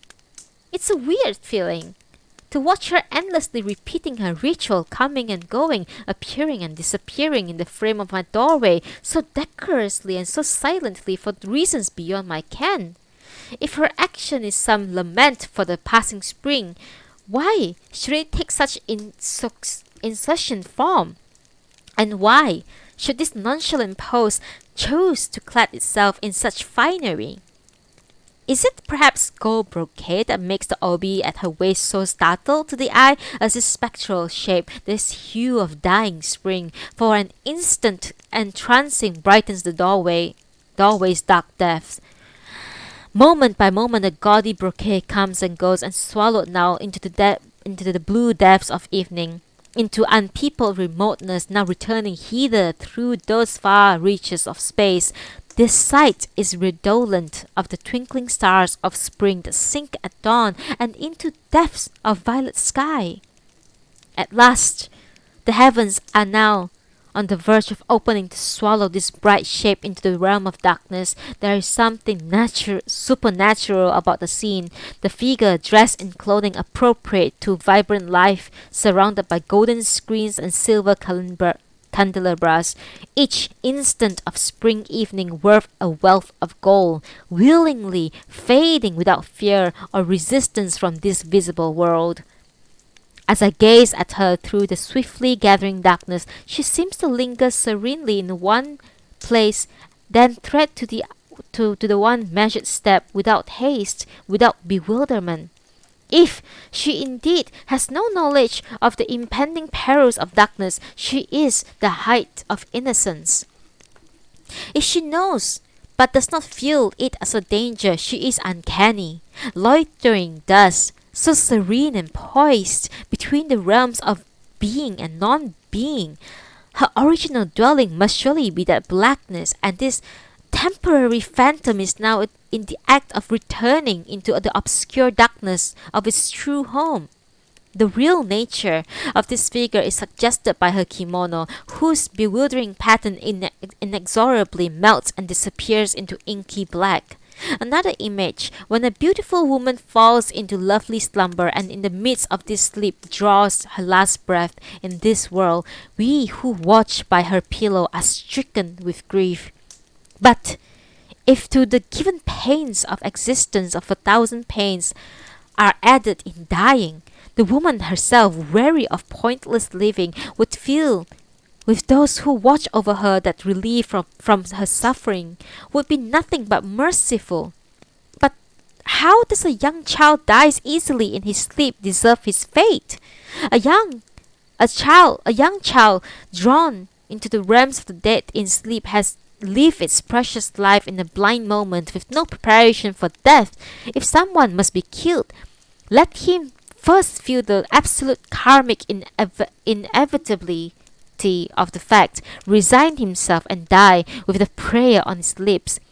If before your eyes is only the vivid fact of death without conditions that naturally led to death, then you long not to chant the last rites over the dying, but to cry out and summon back those feet that have already stepped halfway into the other world. Perhaps she, who is slipping unaware from her mortal into her immortal sleep, suffers by being called back like this, being dragged unwillingly by the chains of existence that she was in the act of severing. Be merciful, she may think, and do not call me, but let me sleep quietly, and yet we long to call. When the woman appears once more beyond the doorway, I have just an urge to call her back and save her from the depth of unreality. But when her dreamlike form glides across the 3-foot wide space before my eyes, I find myself speechless. Next time, I decide. But then, once more, she slips past. Why can't I speak? I wonder she passes again. She passes without the least shadow of awareness that someone might be watching or might be gripped by anxiety for her. She passes in seeming indifference to the likes of me, neither burdened by my fears nor pitying me for them, as I watch, summoning myself again and again to call. The clouds at last began to spill the moisture they have so long withheld, and soft threads of rain closed their melancholy curtain about that distant form. that is the end of chapter 6. Man, the prose in this book. Oh god.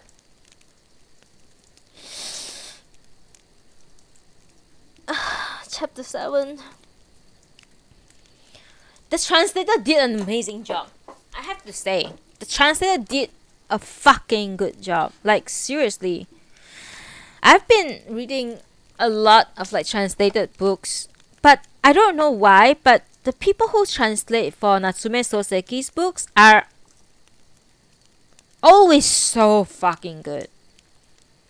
But then maybe because they have a very good book to begin with to translate. But they I don't know. Like, I wish I know how to read Japanese so that I can read the Japanese version and then read the English version and see how much they capture the nuances that the original Japanese version gives, that Natsume Sōseki gives. I don't have that privilege to know Japanese that well to read his books. But the translated version is so good. The prose, I cannot imagine how difficult it is to translate all those prose. It's insane. One sip of tea and we'll begin chapter 7.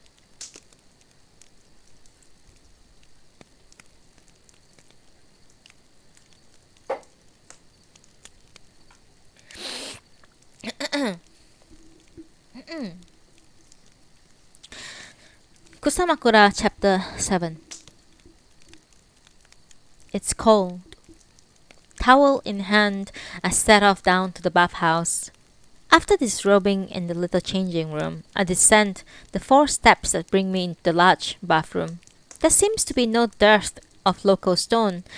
The bathroom floor is paved with granite, and in the middle, a bathtub the size of a substantial tofu seller's vat that has been sunk about 4 feet into the ground, and unlike a normal tub, it is too lined with stone. The place has a name as a hot spring, so presumably the water contains a variety of mineral elements, but it is perfectly clear and thus a pleasure to step into. Lying here in the tub, I even take an occasional experimental sip, but it has no particular taste nor odor. The water is reputable to have medicinal qualities, but as I haven't bothered to ask, I have no idea what ailment it cures. I suffer from no particular illness, so it hasn't occurred to me to wonder what the water's practical value might be. The only thing that comes to my mind as I lower myself into the tub are the lines from Po Chu-Yi's poem. Softly the warm spring waters bathed the white beauty's skin. Whenever I hear the words hot springs, I taste again the deep pleasure that these lines evoke, and indeed, it seems to me that no hot spring is of the least value unless it can produce in me precisely the sensation summed up in these lines. My sole requirement for a hot spring, you might say, is that it fulfill this ideal. Once I am in the deep bath, the water comes up to my chest. I can't tell from whence it issues, but it is continually flowing gently out over the edge of the tub.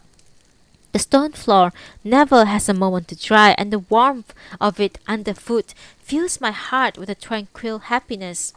Outside, rain is falling, at first gently, merely enough to haze the night, delicately imparting some subtle moisture to the spring air. But slowly, the drops from the eaves begin to fall more rapidly, with an audible drip, drip.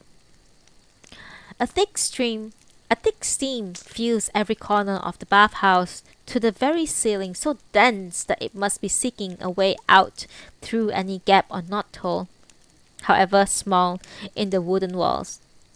Chill autumn fog, a spring mist serenely trailing fingers, and this blue smoke that arises as the evening meal is cooked, all deliver up to the heavens the transient form of our ephemeral self. Each touches us in a different way, but only when I am wrapped naked by these soft spring clouds of evening steam, as I now do I feel I could well be someone from the past age. The steam envelops me, but not so densely that the visible world is lost to view, neither it is mere a thin silken swath that, were it to be whipped away, would reveal me as the normal naked mortal in this world. My face is hidden within voluminous layers of veiling steam that swirl all about me, burying me deep within its warm rainbows. I have heard the expression drunk on wine, but never drunk on vapors. If such expression existed, of course, it could not apply to the mist, but would be too heady to apply to haze. This phrase would seem truly applicable only to this fog of steam, with the necessary addition to the descriptive spring evening. I pillow the back of my head on the rim of the bathtub, relax every muscle, and let my weightless body float in the translucent water. My soul too drifts slightly, like a jellyfish. When I am in this state of mind, the world is an easy place to inhabit. You unbar the doors of common sense that lock up the mind, and fling open the heart's barriers of an unworldly detachment. But what will be, I think, afloat here in the water at one with the surrounding medium. No life, no less suffering than the life of that which flows, and being in the midst of flow, with the very soul afloat on its waters, is an even finer thing than being a follower of Christ himself. Seen in this light, even a drowned body becomes essentially elegant, aesthetic object. I think of the poet Swinburne, in one of his poems, wrote of the happiness felt by a drowned woman. Look at thus, Millet's painting of Ophelia, which has always somehow disturbed me, is in fact a work of considerable beauty. I have long wondered why he chose an unpleasant scene, and now I can see just why it works as a picture. There is undoubtedly something inherently aesthetic about a figure drifting or sunk, or half afloat or half sunk, lying at ease upon the flow. If you add an abundance of herbs and flowers along the bank, and depict the water and the face and the clothes of the floating figure in serene and harmonious colors, there you have your picture. And there is such peace in the expression of the floating girl. Oh my god. Oh my god. Stop. I forgot to take that off. No, not now. you Did you wait until you get that much to redeem it?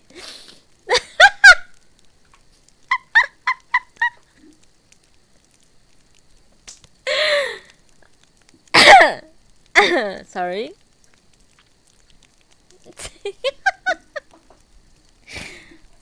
Oh my god. I forgot to take that off, but please, I trust that you guys don't do it again.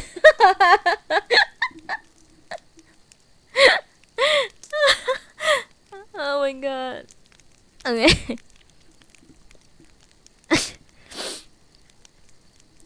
Okay. And there is such peace in the expression of the floating girl that it almost belongs to the realm of myth of allegory. Of course, if she were depicted in writhing in a spasm of agony, it would quite destroy the spirit of the work. But on the other hand, an utterly unalluring and indifferent expression would convey no trace of human feeling. What kind of face would work, I wonder idly. Millet's Ophelia may well be successful on its own term, but I suspect that his spirit and mind inhabit different realm. Millet's is Millet's. Me, I'm me. And I feel the urge to try to paint an elegant picture of a drowned corpse after my own fancy, but conceiving of the face I want for it isn't such a simple thing. Still, suspended in the water, I try my hand at composing a eulogy. Oh my god, I'm so distracted. Still suspended in the water, I next try my hand at composing a eulogy to the drowned figure. Rain dampens and the frost chills. All is dark and within the earth. But in spring waters there's no pain. Afloat on waves, sunk beneath waves. I am floating there aimlessly, intoning this line softly to myself, when somewhere I hear a plucked note of shamisen. Now? For a man who calls himself an artist, it's embarrassing to confess that I have almost no notions of matters to do with the shamisen. My ears have scarcely ever registered the difference between one model tuning to another, but listening idly to the sound of those distant strings makes me wonderfully happy, lying there in a hot bath in a remote mountain village, my very soul adrift in the spring water on a quiet vernal evening, with the rain adding to the delight of the occasion. From the distance, I have no idea what piece is being sung or played, which too holds a certain charm, but judging from a relaxed timbre of the notes, it might be something from the repertoire of the great blind Kamigata performers, played on a thick-necked shamisen. When I was a child, a sake shop by the name of Yorozuya stood outside our front gate. On quiet spring afternoons, the daughter of the establishment, a girl named Okura, would always take up her shamisen and practice the old Nagauta song she was studying. Whenever Okura began to play, I would slip out into the garden to hear her. We owned a plot for growing tea, about 40 square yards, in front of which the east of the guest room stood a row of 3 pine trees. There were tall trees, about a foot in girth, and the interesting thing was that they were visually pleasing only as a group, not individually. The sight of them always made me happy as a child. Beneath the pines crouched a garden lantern of rusted black iron on a slab of some kind of red rock grim and immovable, like an obstinate little old man. I used to love to gaze at it. Around this lantern the nameless grasses that has pushed up through the mossy earth tossed fancy free in the whirl-fickle wind, casting their scents and taking their pleasures in their own sweet way. I discovered a place to squat among these grasses, a place just big enough for my feet, for my knees to feet, and my habit at this time of the year was to go and sit there absolutely still. Every day, I settled down beneath those pines, glaring back at the grim little lantern and sniffing the scent of grasses as I listened to Okura's distant shamisen. Good morning, Reverend Darkness. Thank you for dropping by. We are now currently on chapter 7 of Kusamakura. Okura must by now be well into marriage, and her face across the sake shop counter would that be of a solid householder. Do she and her husband get along well? Do the swallows still come back each year to those eaves, their busy little beaks laden with mud? Since that time I have never been able to separate my imagination the sight of swallows and the smell of sake. Are those 3 pines still there, forming their elegant configuration? The iron lantern has certainly disintegrated by now. Do the spring grasses remember the boy who used to squat among them? No. How would they now recognize someone who even then passed only mutely through their lives? Nor, surely, do they retain any memory of the daily echo of Okura's voice as she sang the hemp robe of the mountain monk, accompanying herself on the shamisen. Those plucked notes have spontaneously recalled for me a vision of nostalgic past, and I am transfixed.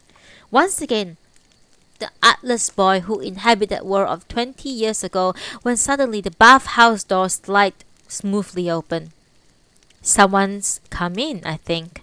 Turning my eyes to the doorway as I float, my head is resting on the rim farthest from the door, and the steps leading down to the bathtub are diagonally visible to me about 20 feet away, but my searching eyes still cannot discern any figure there.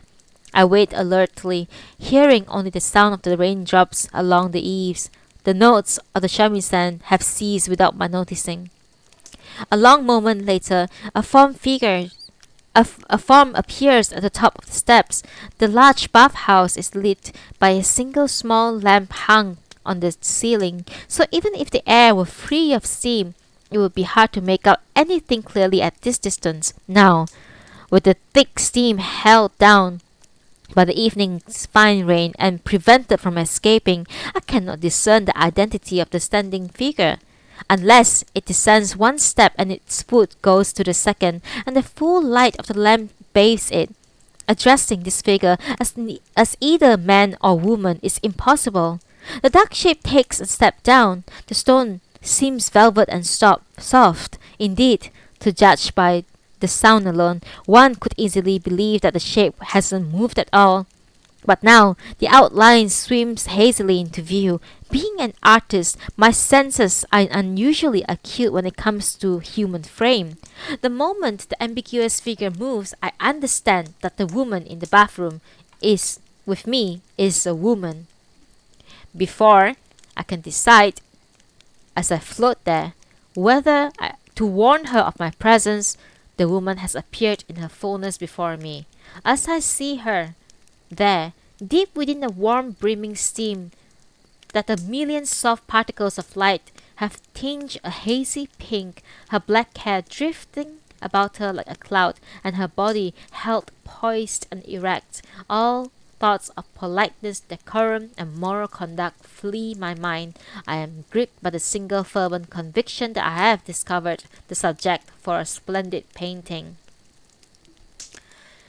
I cannot speak for classical Greek sculpture, but certainly those nudes that contemporary French artists are so committed to painting give me a clear evidence of striving to depict the blatant splendor of human flesh, as well as keen disappointment at the lack of any real grace or refinement in the depiction.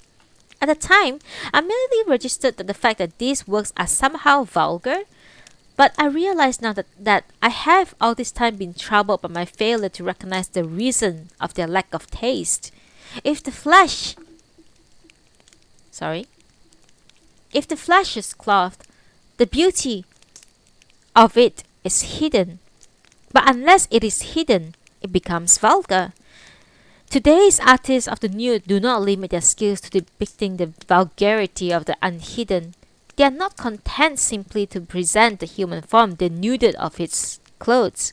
They do their best to thrust the naked figure out into the world of the fully dressed.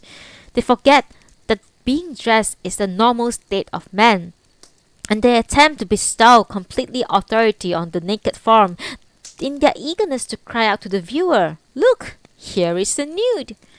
They push beyond all natural bounds. When techniques reaches such extremes, people are likely to judge it as a vulgar coercion of the viewer. The attempt to make a beautiful thing appear yet more beautiful only distracts from its intrinsic beauty. Riches breeds loss, as the old saying about worldly affairs gone. Reverie and innocence signifies composure of mind, which is a necessary condition for painting, poetry, and indeed literature in general. The greatest evil in our present age of art is that the tide of civilization has swept artists along on its crest, goading them into an incessant state of pettiness and fussiness. The nude in art is a good example. The city has what are known as geisha, who trade in art of flirtation and erotic. In their dealings with clients, their only expressions are those calculated to make themselves appear more attractive as possible to him. Year after year, the catalogues of our galleries are filled with the nude beauties who resemble this geisha. Never for an instant do they forget their nakedness, and indeed, their flesh squirm with the effort to display it to the viewer. The graceful beauty before my eyes at this moment has about her not one jot of this crude worldliness. Normal people who divest themselves of their clothes thereby lower themselves to the baser realm of human existence.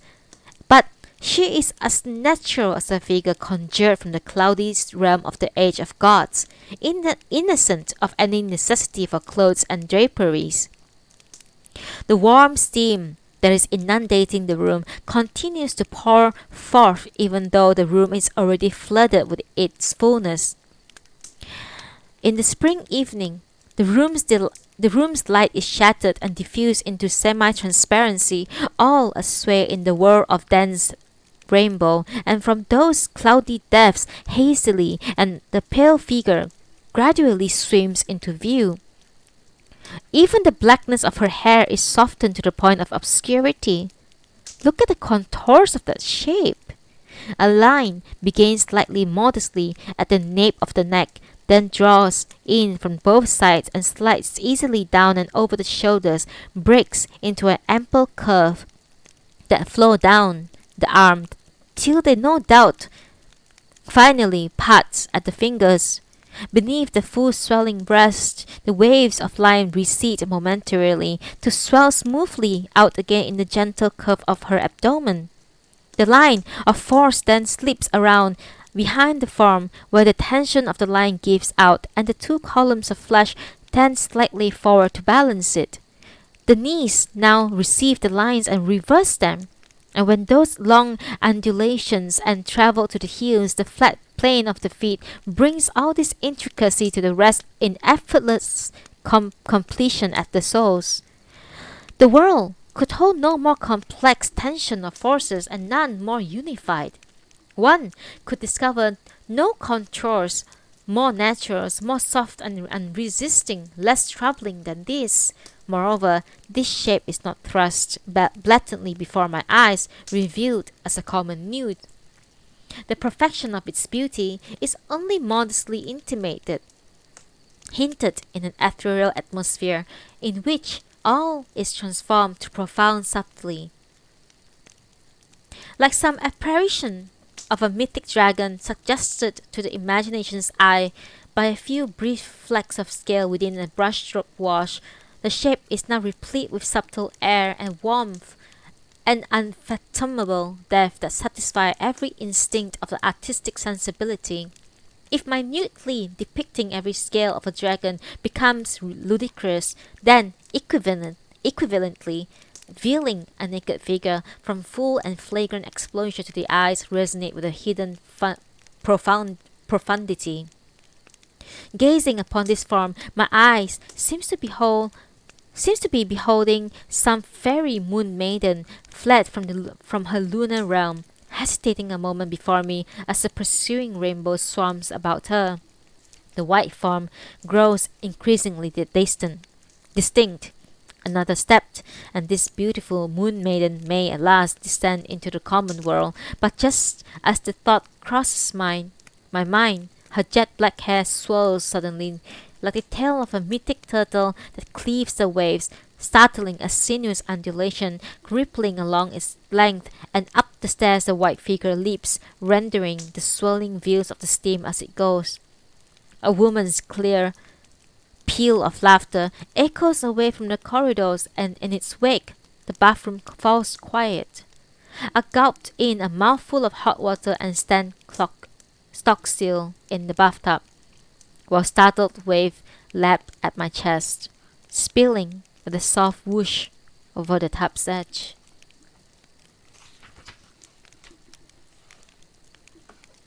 That was chapter 7. One sip of tea.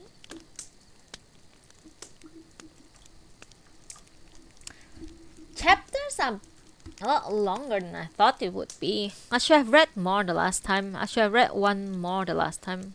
Now it's like a bit unbalanced.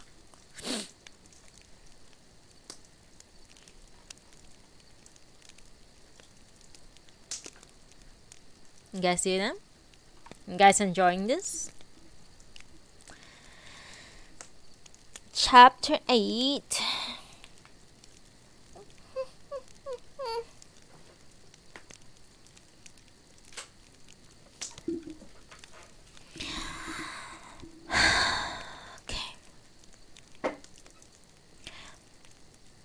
Tea with the master of the house, Mr. Shioda.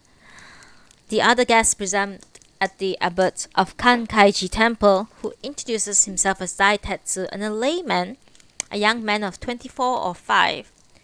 Taking a right turn along the corridor from my door and then a left at the end has led me to an old gentleman's room, which is down at the far end.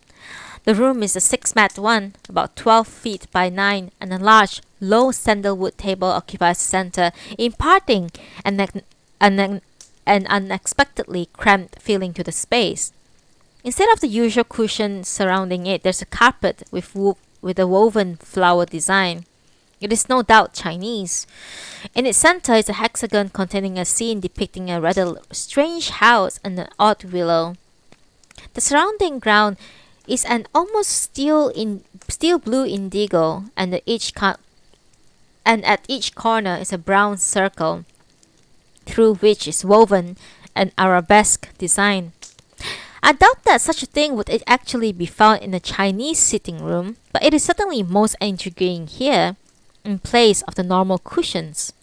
Just as the worth of an Indian cotton print or a Persian wall hanging lies in the slight oddness, so this flowered carpet's generosity and the lack of fuss constitute its tastefulness. As such, Chinese household furnishings, indeed, have the same rather dull and unimaginative quality. One is forced to the conclusion that they are the inventions of a race of patient and slightly slow-witted people. The special value of these objects is the way they daze and bemuse the viewer. Japan's work of art, on the other hand, are curated with all pickpockets' fine-tuned alertness. The West curates on a grand and detailed scale, which can never quite free itself from the reek of worldliness. Such are the thoughts in my head as I take my seat. The young man places himself beside me, halfway down the length of the carpet. The abbot is seated on the tiger skin, whose tail spread past my knees, while the head lies beneath the old gentleman. Old gentleman's hair seems to have been removed and transplanted onto his face, so that his cheeks and chin are smothered in thick tangle of white beard. He is carefully arranging the teacups on their little saucers on the table before him. Well, we have an unaccustomed guest staying, so I thought I'll take the opportunity of asking you to tea, he says, turning to the abbot. Thank you for sending someone along to invite me. I haven't gotten around to visiting for quite some time, and I was just thinking I must call in today. The abbot is close to 60, with a round face and softened features reminiscent of one of those quick, freehand ink sketches of Bodhidharma. He seems on familiar terms with the old gentleman. This is your guest, I presume. The old gentleman nods as he lifts the little red clay teapot and lets the precious greenish amber liquid trickle 2 or 3 drops at a time into the teacups. I am pleasantly aware of its elegant aroma gently invading my nostrils. The abbot speaks to me immediately. You must be feeling lonely here in the countryside by yourself. Well, I say, unable to summon any real answer. If I say I'm lonely, that would be a lie, but if I say I'm not, a long explanation would be required. Not so, your reverence, our host chimed in. This gentleman's come here to paint, so he's been quite busy in fact. Ah, is that so? That's good. Would you be an artist from the Nansou school? No, I managed to reply him this time. The abbot wouldn't understand if I told him that I painted in the Western style, I decide. No, he's in the Western style, the old gentleman says, coming to my aid once more in his role as a host. Ah, Western style, eh? That's the sort of thing that Koichi does, isn't it? I saw his work for the first time the other day, and very nicely done, I thought. No, they're just boring lines and things, the young man protests, breaking in silence. So you showed the abbot one of your poor pieces, did you? The old man inquires. Judging from his attitude, the way he speaks to the young man, they are probably related. I didn't exactly request a viewing. He came across me when I was sketching a mirror pool, says Koichi. Kyuichi. Is that so? Well, the tea is poured. Do have some. the old man says, placing a cup before each of us. There are no more than 2 or 3 drops of tea in each, though the cups themselves were really large. The glaze is a light stray, daubed all over with the burnt sienna and pale yellow brushstrokes that may have been intended as a painting or merely as a pattern reminiscent of a half-formed devil's face. They are by Mokube, he remarks simply. They are delightful, I say, in equally simple praise. There are a lot of fake Mokubes around. Look at the base, you'll find his signature there. I lift it up and turn it toward the paper screen window to see. The warm shadow of potted aspidistra falls across the screen. Sure enough, when I twist my head to look closely at the base, I see the single character Moku. A signature is not really important in appreciating a work of art, but dilettantes apparently set great store by it. I bring the raised cup directly to my lips. A connoisseur, with time in his hands, will elegantly taste this rich, delicately sweet liquid ripened in the precise temperature of the hot water by letting it run 1 drop at a time into the tip of the tongue. Most people believe that tea is to be drunk, but that is a mistake. If you drop it gently onto the tongue and let the pure liquid dissipate in your mouth, almost none of it remains for you to swallow. Rather, the exquisite fragrance travels down to permeate the regions of the stomach. Using the teeth on solid food is vulgar, while mere water is insipid. The best green tea, on the other hand, surpasses fresh water in its delicate, rich warmth, yet lacks the firmness of more solid substances that tire the jaw. Tea is, in fact, a marvelous drink. To those who spurn it to the ground of insomnia, I say it would be better to be deprived of sleep than of tea. I next turn my attention to the bluestone tea sweets dish that the old man has now produced and passing around. It is nothing sort of astonishing to consider the fine dexterity of the master craftsmen who have carved such a large piece of stone into such thinness, and with such delicate precision. Spring sunlight shines through the translucent stone, seemingly captured and held there within the depth. It is right that such a plate remains empty. I brought this out to show our guest. He has been kind enough to admire my celadon, so I thought I would bring out a few more things for him to see today. What celadon would that be? the abbot asked. Oh, you mean the tea sweets dish? I'm fond of that one myself, yes. By the way, I don't suppose Western pictures can be painted onto sliding doors, can they? If they can, then I would like you to do me one. Well, I think I could do it if asked, but I don't know what it would be to the abbot's taste. There's no point in enslaving to produce such a painting if he declares that he doesn't like Western painting.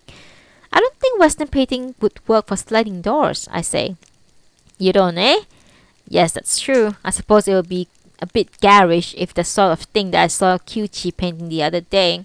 My paintings are terrible, protests the youth earnestly, looking most embarrassed. I'm just messing around. Where is that pond you were speaking of? I asked the young man from idle curiosity. It's a lovely, tranquil place in the valley behind Kankaiji Temple. It's just that I studied Western painting a little at school, you see, so I thought that I would stop by there and try my hands when I was feeling bored one day, that's all. Oh. Hello, Luthien. Welcome, welcome. We are now currently reading Chapter 8 of Kusamakura. Chapter 8 of Kusamakura. Please have a seat.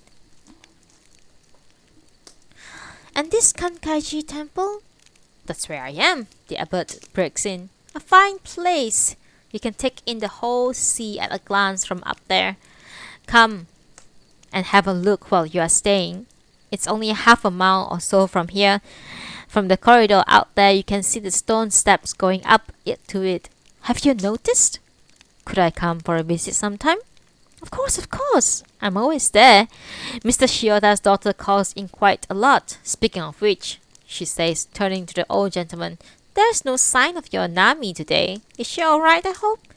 She must have gone out somewhere. Did she go to your place by any chance, Kyuchi? No, she wasn't there.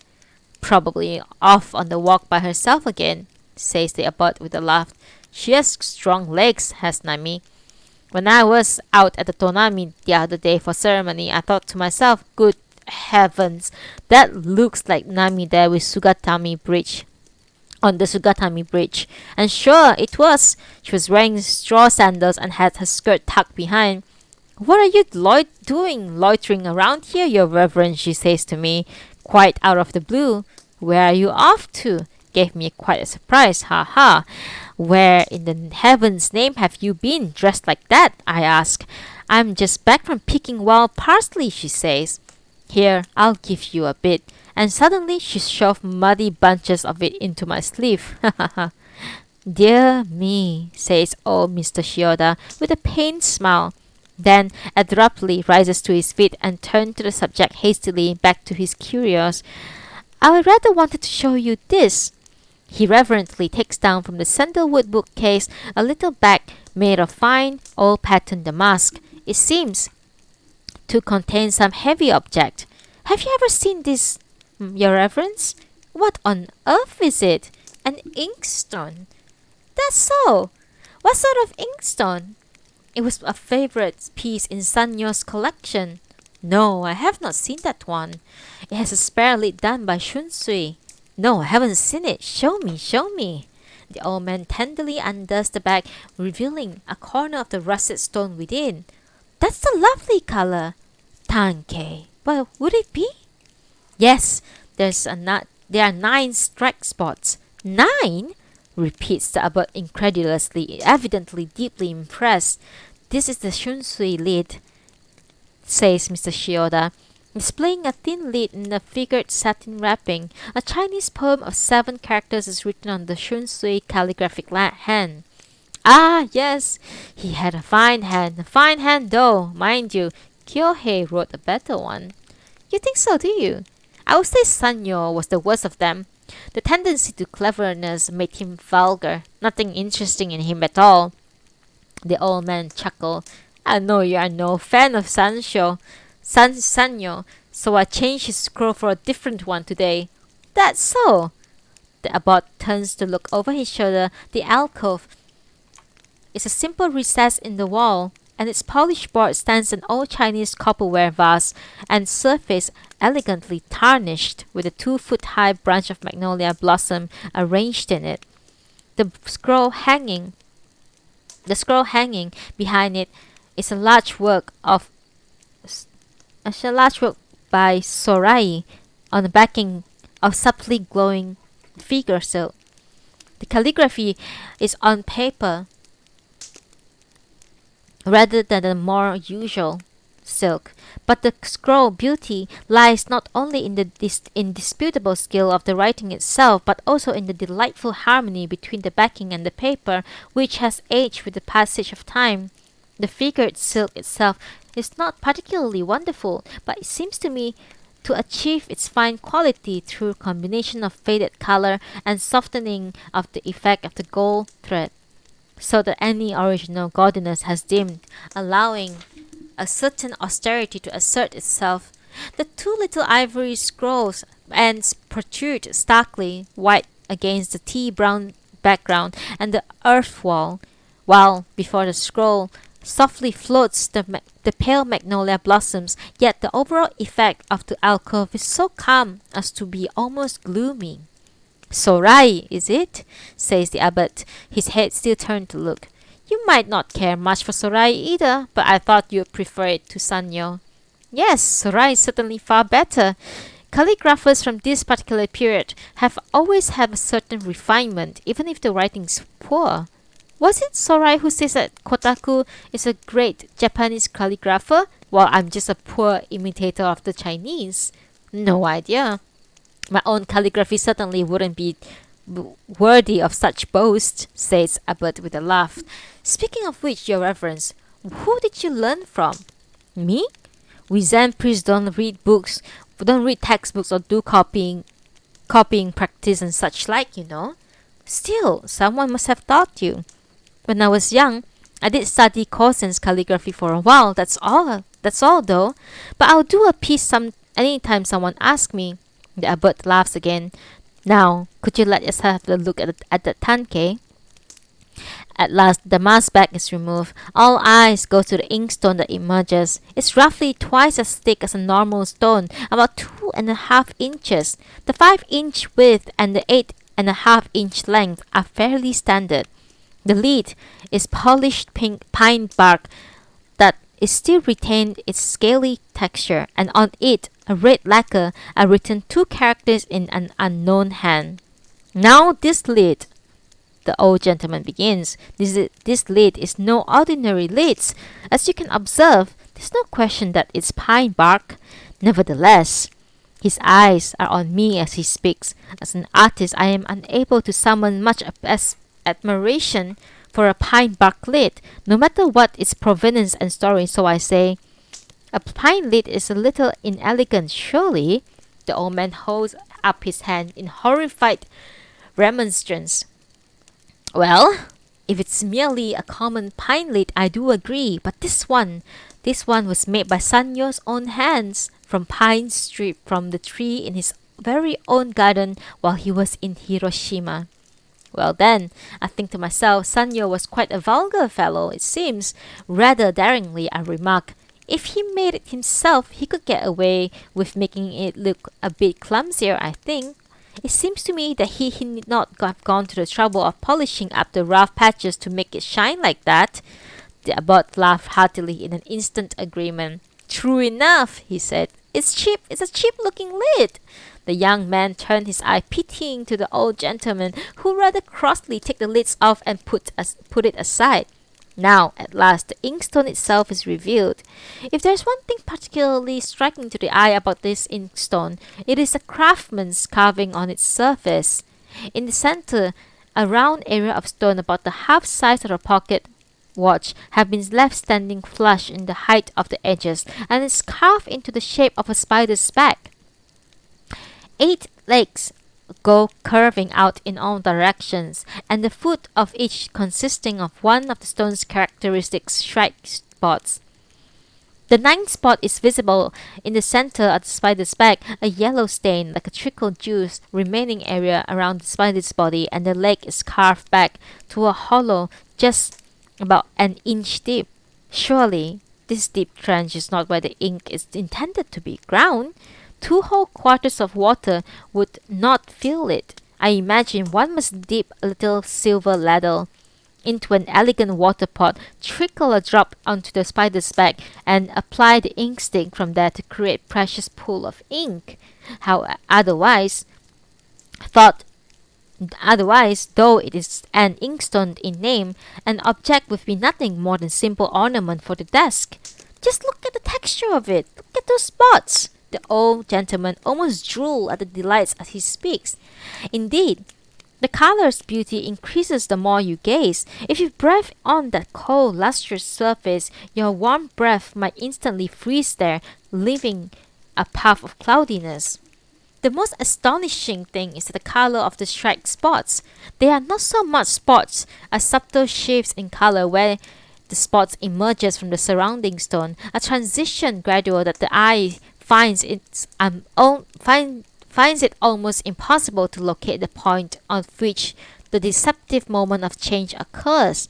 Metaphorically, it's like gazing into a translucent plum-colored bean cake at a bean that lies embedded deep within. These strike spots are so precious that the presence even of 1 or 2 is highly prized. There will be almost no example of a stone with 9.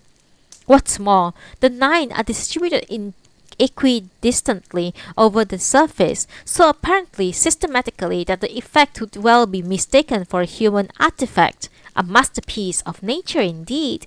It's certainly a splendid thing, I say, passing it to the young man beside me. It's not just pleasing to the eye, it's delightful to touch as well. Would you understand such matters, Kyuchi? The old man inquired with a smile. I've no idea. Kyuchi blurts out, ducking the question with a rather desperate air. He puts the inkstone down in front of him and gazes at it. then picks it up and hands it back to me, perhaps acknowledging that it was too fine for his ignorant eyes. I ran my hands over it carefully one more time before returning it reverently to the abbot. He rested delicately on the palm of his hand till he finished examining it. Then, apparently not yet sated, he picks up the edge of his grey cotton sleeve, rubs it fiercely over the spider's back, and gaze in admiration at the resultant luster. "The colour is really marvellous, isn't it? Have you ever used this?" asked the abbot. "No, I scarcely ever get the urge to actually use it. It's just as I bought it." "Yes, I can understand that. That would be considered rare even over in China, I should think, wouldn't it?" "Quite so. I would like one of these myself, I must say," the abbot remarks. "Maybe I'll ask Kyuichi for one. How about it, Kyuichi? Could you buy me one too?" Kyuichi gives a chuckle. "I could be well dead before I get a chance to find you your inkstone." "Yes, indeed. An inkstone would be the last thing you have on your mind, eh? Speaking of which, when do you set off?" "I'm going in 2 or 3 days." "Seeing him off as far as Yoshida, won't you, Mr. Shioda?" says the abbot. "Well, I am an old man and normally I wouldn't bother these days, but it may be the last time we meet. Who knows? So I'm planning to go along and say farewell, in fact." "There's no need to do that, uncle." "So he is the older gentleman's nephew." "Yes, I can see the resemblance between them now." "Oh, go on," urges the abbot. "Do let him see you off. It would be quite as simple if you went down the river by boat. Isn't that so, Mr. Shioda?" "Yes, it's not easy over the mountains, but if we went around the long way by boat." The young man no longer objects the offer. He simply remains silent. "Are you going over to China?" I venture. "Yes." The monosyllable isn't entirely satisfactory response, but there seems no need to delve any further, so I hold my tongue. Glancing at the papered window, I register the shadow of a aspidistra has shifted. "Fact is," Mr. Shioda breaks in on his nephew's behalf, "with this war, you know, he enlisted as a volunteer, so he got called up to go. And so from him, I learned the fate of this young man, who is destined to leave for the Manchurian front in a matter of days. I've been mistaken to assume that in this little village of spring, so like a dream or a poem, life is only a matter of singing birds and falling blossoms and the bubbling springs. The real world has crossed mountains and seas and is bearing down even on this isolated village, whose inhabitants have doubtless lived here in peace down the long stretch of years, ever since they fled as defeated warriors from the great clan wars of the 12th century.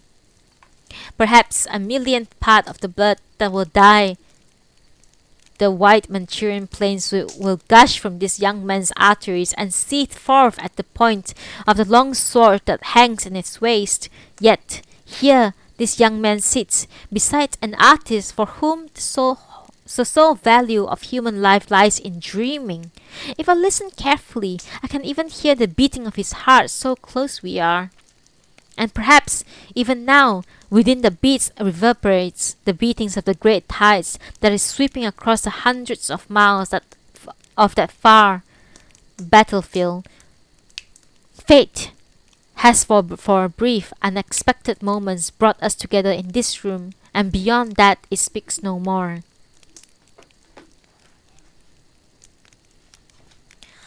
That is the end of chapter 8. I will finish today with chapter 9. One sip of tea, and I'll begin with chapter 9.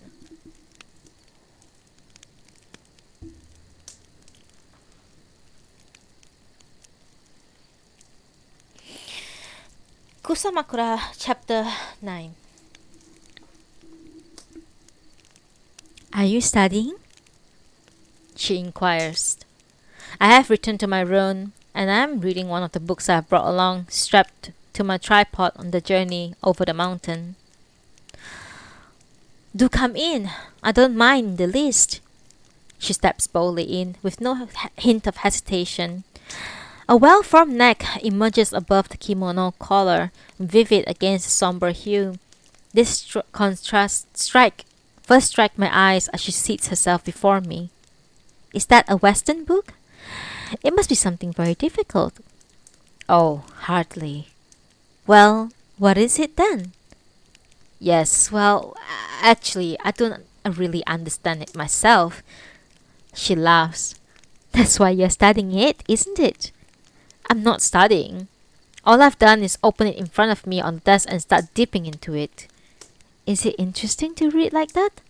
Yes, it is. Why? Because with novels and such like, this is the most entertaining way to read.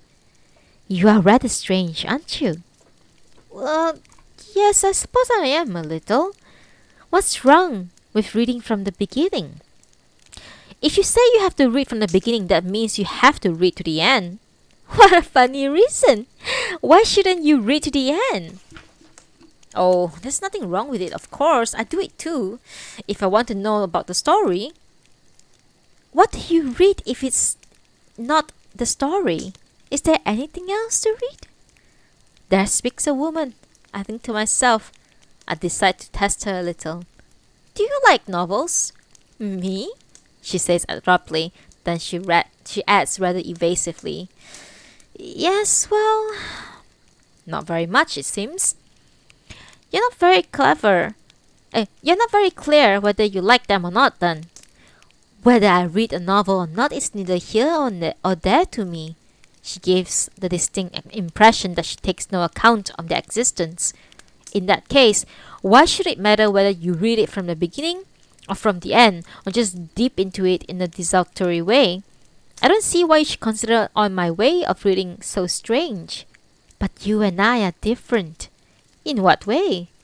I asked, gazing into her eyes. This is the moment of test, I think, but her gaze doesn't so much as falter. She gives a laugh. Don't you understand? But you must have read quite a lot when you were young, I say, abandoning my single line of attack and attempting a rearguard action. I like to believe I'm still young, you know. Really, you are pathetic. My arrow has gone wide again. There's no relaxing in this game. Finally, pulling myself together, I manage to retort. It shows that you have already passed your youth to be able to say that in front of a man. Well, you're far from young yourself to be able to make that remark. Is it so fascinating for a man your age, all this talk of being head over heels and heels over head and having pimples and such adolescent stuff? It is, yes, it always will be. My. So that's how you become an artist then? Absolutely. It's because I am an artist that I don't need to read a novel from cover to cover. On the other hand, wherever I choose to dip in is interesting for me. Talking to you is interesting too. In fact, it is so interesting that I would like to talk to you every day while I'm staying here. Come to think of it, I wouldn't mind falling in love with you. That would make it even more interesting. But we wouldn't need to marry, no matter how in love with you I was. A world where falling in love requires marrying is a world where novels require reading from beginning to the end. That means that an artist is someone who falls in love unemotionally. No, it's not unemotional. My way of falling in love is non-emotional. The way I read novels is non-emotional too, which is why the story doesn't matter. I find it interesting just to open up the book at random like this, like pulling one of those paper oracles out of the box at a shrine, see, and read whatever meets my eye. Yes, that does look like an interesting thing to do. Well then, tell me a little about the place that you are reading now. I would like to know that what's intriguing thing emerge. It's not something that one should talk about. Same with the painting. The worth of the thing disappears completely if you talk about it, doesn't it? She laughs. Well then, read to me. In English? No, in Japanese. It's tough to have to read English in Japanese. What's the problem? It's a fine non-emotional thing to do after all. This could be fun, I decide. and proceeded to do as she asked, faltering translation aloud the words on the page. If there were ever a non-emotional way of reading, this is it. She too, of course, will be hearing it with a non-emotional ear. The woman emanated tenderness. It flowed from her voice, her eyes, her skin. Did she accept this man's help to lead her to the boat's stern in order that she might view Venice in the dusk, or was it to send this electricity coursing through his veins? This is just a rough translation, you understand, because I'm reading non-emotionally. I may skip a bit here and there. That's perfectly alright. I won't even mind if you add something wherever you feel inclined. The woman leaned beside the man at the railing of the boat. The space between two and was narrower than that of a ribbon fluttering in the breeze. Together they bade farewell to the Venice, the palace of the Doge. The Doge? The Doge? Sorry, my brain is... The palace of the Doge glowed a soft red, like a second sunset, and faded from view. What is the Doge? Doesn't matter what it is. It's the name of the people who used to rule Venice long time ago. They ruled for generations. I'm not sure how many. The palace still stands there. So, who are this woman and man? I've no idea more than you do. That's why it's interesting. It doesn't matter what relationship they have had till now. The interest lies in the scene before us at this moment. They're being here together, just like you and me. You think so? They seem to be on a boat, don't they? In a boat, on a hill. Why does it matter? You just take it as it's written. Once you start asking why, it all turns into a detective work. She gives a laugh. Alright then, I won't ask. The usual novels are all invented by detectives. There's nothing non-emotional about them. They are utterly boring. Well then, let's hear the next bit of your non-emotional story. What happens now? Venice continued to sink from sight until it became nothing more than a faint smudge of line against the sky. The line broke now into a series of points. Here and there, round pillars stood out against the opal sky. At last, the topmost bell tower sank from sight. It is gone, said the woman. The heart of this woman, bidding farewell to Venice, was as free as the wind. Yet now the hidden city still held her heart in a painful grip, and she knew that she must return there. The man and the woman fixed their gaze on the dark bay. The stars multiplied above them. The gently rocking sea was flecked with foam. The man took the woman's hand, and it felt to him as if he was holding a singing bowstring. This doesn't sound very non-emotional. Oh no, you can hear it as non-emotional if you care to, but if you don't like it, we can skip a bit. No, I'm quite happy. I'm even happier than you are. Now, where was I? This part is somewhat trickier. I'm not sure if I can... No, this is too difficult. Leave it out if it's hard to read. Yes, I won't bother as much. This one night, the woman said. One night? He cried. Heartless to speak of a single night. There must be many. Does the woman say this or the man? The man does. She doesn't want to go back to Venice, you see, so he's comforting her. The man lay there on the midnight deck, his head pillowed on a coil of rigging rope. That moment in his memory, the instant, like a single drop of hot blood when he grabs her hand, now swayed in him like a vast wave. Gazing up into the black sky, he determined that come what may, he must save her from the abyss of a forced marriage. With this decision, he closed his eyes. What about the woman? The woman seemed as one lost and oblivious to where she strayed, like one stolen and born into thin air, only a strange infinity. The rest is a bit difficult. I can't make sense of the phrasing. A strange infinity. Surely there's a verb here somewhere. Why would you need a verb? That's enough on its own, isn't it? Eh? There's a sudden deep rumble, and all the trees on the nearby mountain moan and rustle. Our eyes turn to each other instinctively, and at this moment the camellia in the little vase on the desk trembles. An earthquake! She cries softly. Shifting from her knees and leaning towards the desk where I sit, our bodies brush each other as they shake. With a high-pitched clatter of wings, and peasants burst out in the thicket close by. Wasn't that peasants? I say, looking out the window. Where? She inquires, leaning her pliant body against mine. Our faces was almost close enough to touch. The soft breath that emerges from her delicate nostril brushes against my moustache. Non-emotional, remember, she says sternly as she swiftly straightens herself. Of course, I prompted reply. In the aftermath of the little earthquake, the startled water in the hollow of the garden rock continued to sway gently to and fro, and the shock has risen through the water in a swelling wave that does not break the surface, instead creating a fine lacework pattern of tiny ripple in irregular curves.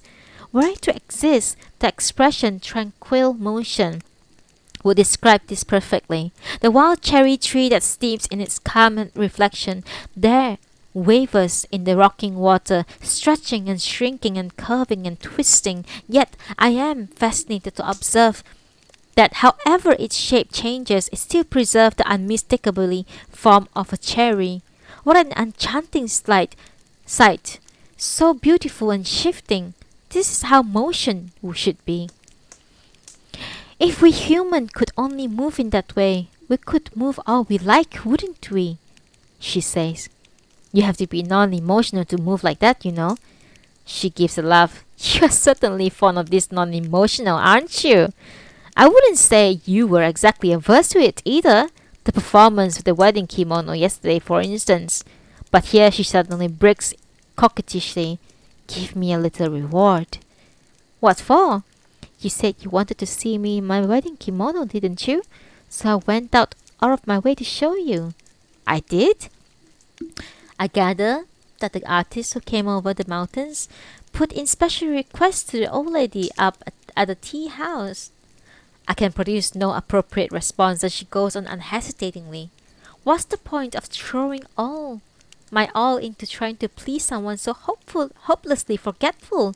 She speaks in mocking, bitter tone. This is the second barb that struck home, hitting me fair in the face, and the tide of the battle is turning increasingly against me. She somehow managed to rally, and now she holds the upper hand, and her armor seems to have become impregnable. So, that scene in the bathhouse last night was purely kindness too, was it? I try, scrambling to save myself from the perilous situation. She is silent. I do apologize. I go on, seizing the moment to advance when I can. What should I give you as a reward then? However, my sally has no effect. She's gazing with an innocent air at the piece of calligraphy by Taitetsu that hangs over the door.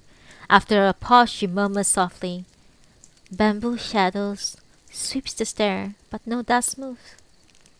Then she turns back to me, and as if suddenly recollecting, stolidly raises her voice. What was that you said? I'm not going to be trapped again, however. I try to take my cue from the tranquil motion of the water after an earthquake. I met that abbot just a while ago, you know. The abbot from Kankaiji? Jeez, he's fat, isn't he? He asked me to do him a Western painting for his sliding door. These Zen priests say the most peculiar things, don't they? That's how come he can get so fat. I also met someone else there, a young man. That would be Kyuchi. That's right, yes, I say. How much you know? Hardly. I only know Kyuchi. I'm quite ignorant of otherwise. He doesn't like talking, does he? He's just being polite. He's still a child. A child? He's about the same age as you are, surely. She laughs. You think so? He's my cousin and he's off to the war, so he's come to take his leave of the family. He's staying here, is he? No, he's in my brother's house, so he comes here especially to take tea then. He likes plain hot water better than tea, actually. I do wish father wouldn't invite people to tea like that, but he will do it. I bet his leg went numb from all that formal sitting. If I had been there, I would have sent him home early. Where were you, in fact? The abbot was asking about it, guessing you must have gone off for a walk again. Yes. I walked down to the mirror pool and back. I would like to go there sometime. Please do. Is it a good place to paint? It's a good place to drown yourself. I don't have any intention of doing that just yet. I may do it quite soon. This joke is so uncomfortably close to the bone for mere feminine banter, and I glanced quickly at her face. She looked disconcertingly determined. Please, paint a beautiful picture of me floating there, not lying there suffering, but drifting peacefully off to the other world. Eh? Aha! Caught you by surprise, didn't it? I've surprised you! She rises smoothly to her feet. 3 paces take her across the door, where she turns and beams at me. I just sit there, lost in astonishment. And that is the end of chapter 9. And I'm going to end today. And then I'll meet you guys back again on Friday to complete the rest of the book. Chapter 10 onwards. What do you guys think? Sorry. Thank you for being here with me today. Thank you to Silver. Thank you, Silver, for the follow. Thank you, Nugget, for being here. Yes. Oh my goodness.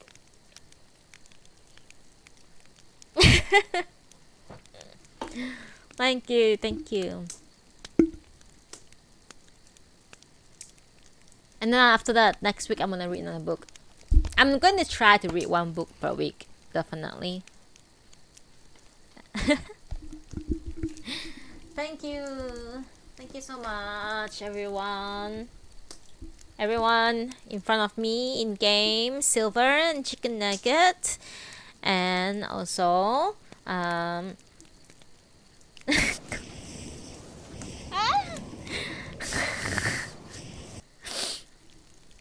oh my god, I didn't have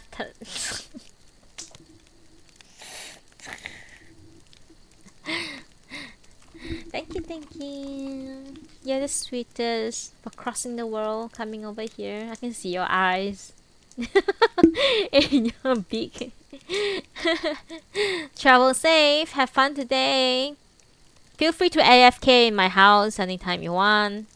Just chill. This is a library for everyone. You guys can come here to chill, read a book, Do whatever you like. Bye bye. I'll see you, Chicken Nugget. Silver is having fun with my my redemption. Yo.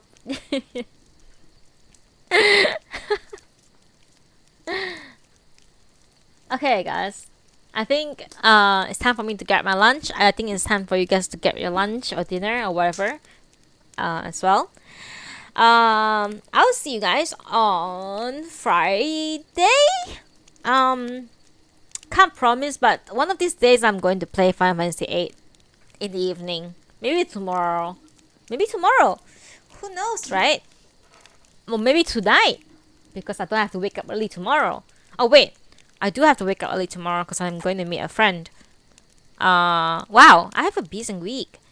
Maybe I'll start Final Fantasy 8 on the weekend or something. I don't know. I'm not gonna promise you guys anything because I'm terrible at it. Anyways, thank you so much for being here today. Listening to me read Kusamakura by Natsume Sōseki from chapter 4 to chapter 9. And I shall see you guys again on this coming Friday to finish up the book. And then next week we'll read another book. I'm going to have a proper schedule for sure. I hope I can do it. Alright. Thank you once again, and have a good day, everyone. Have a good midweek, good Wednesday. I hope you guys won't get stuck in a traffic jam or anything. Grab something nice to eat, and listen to good songs. watch people in a cafe, or just simply stay AFK in a game that you like I always do. And I'll see you guys on this Friday. Bye bye. I'm gonna send you all off with my favorite song. Have you ever had a dream that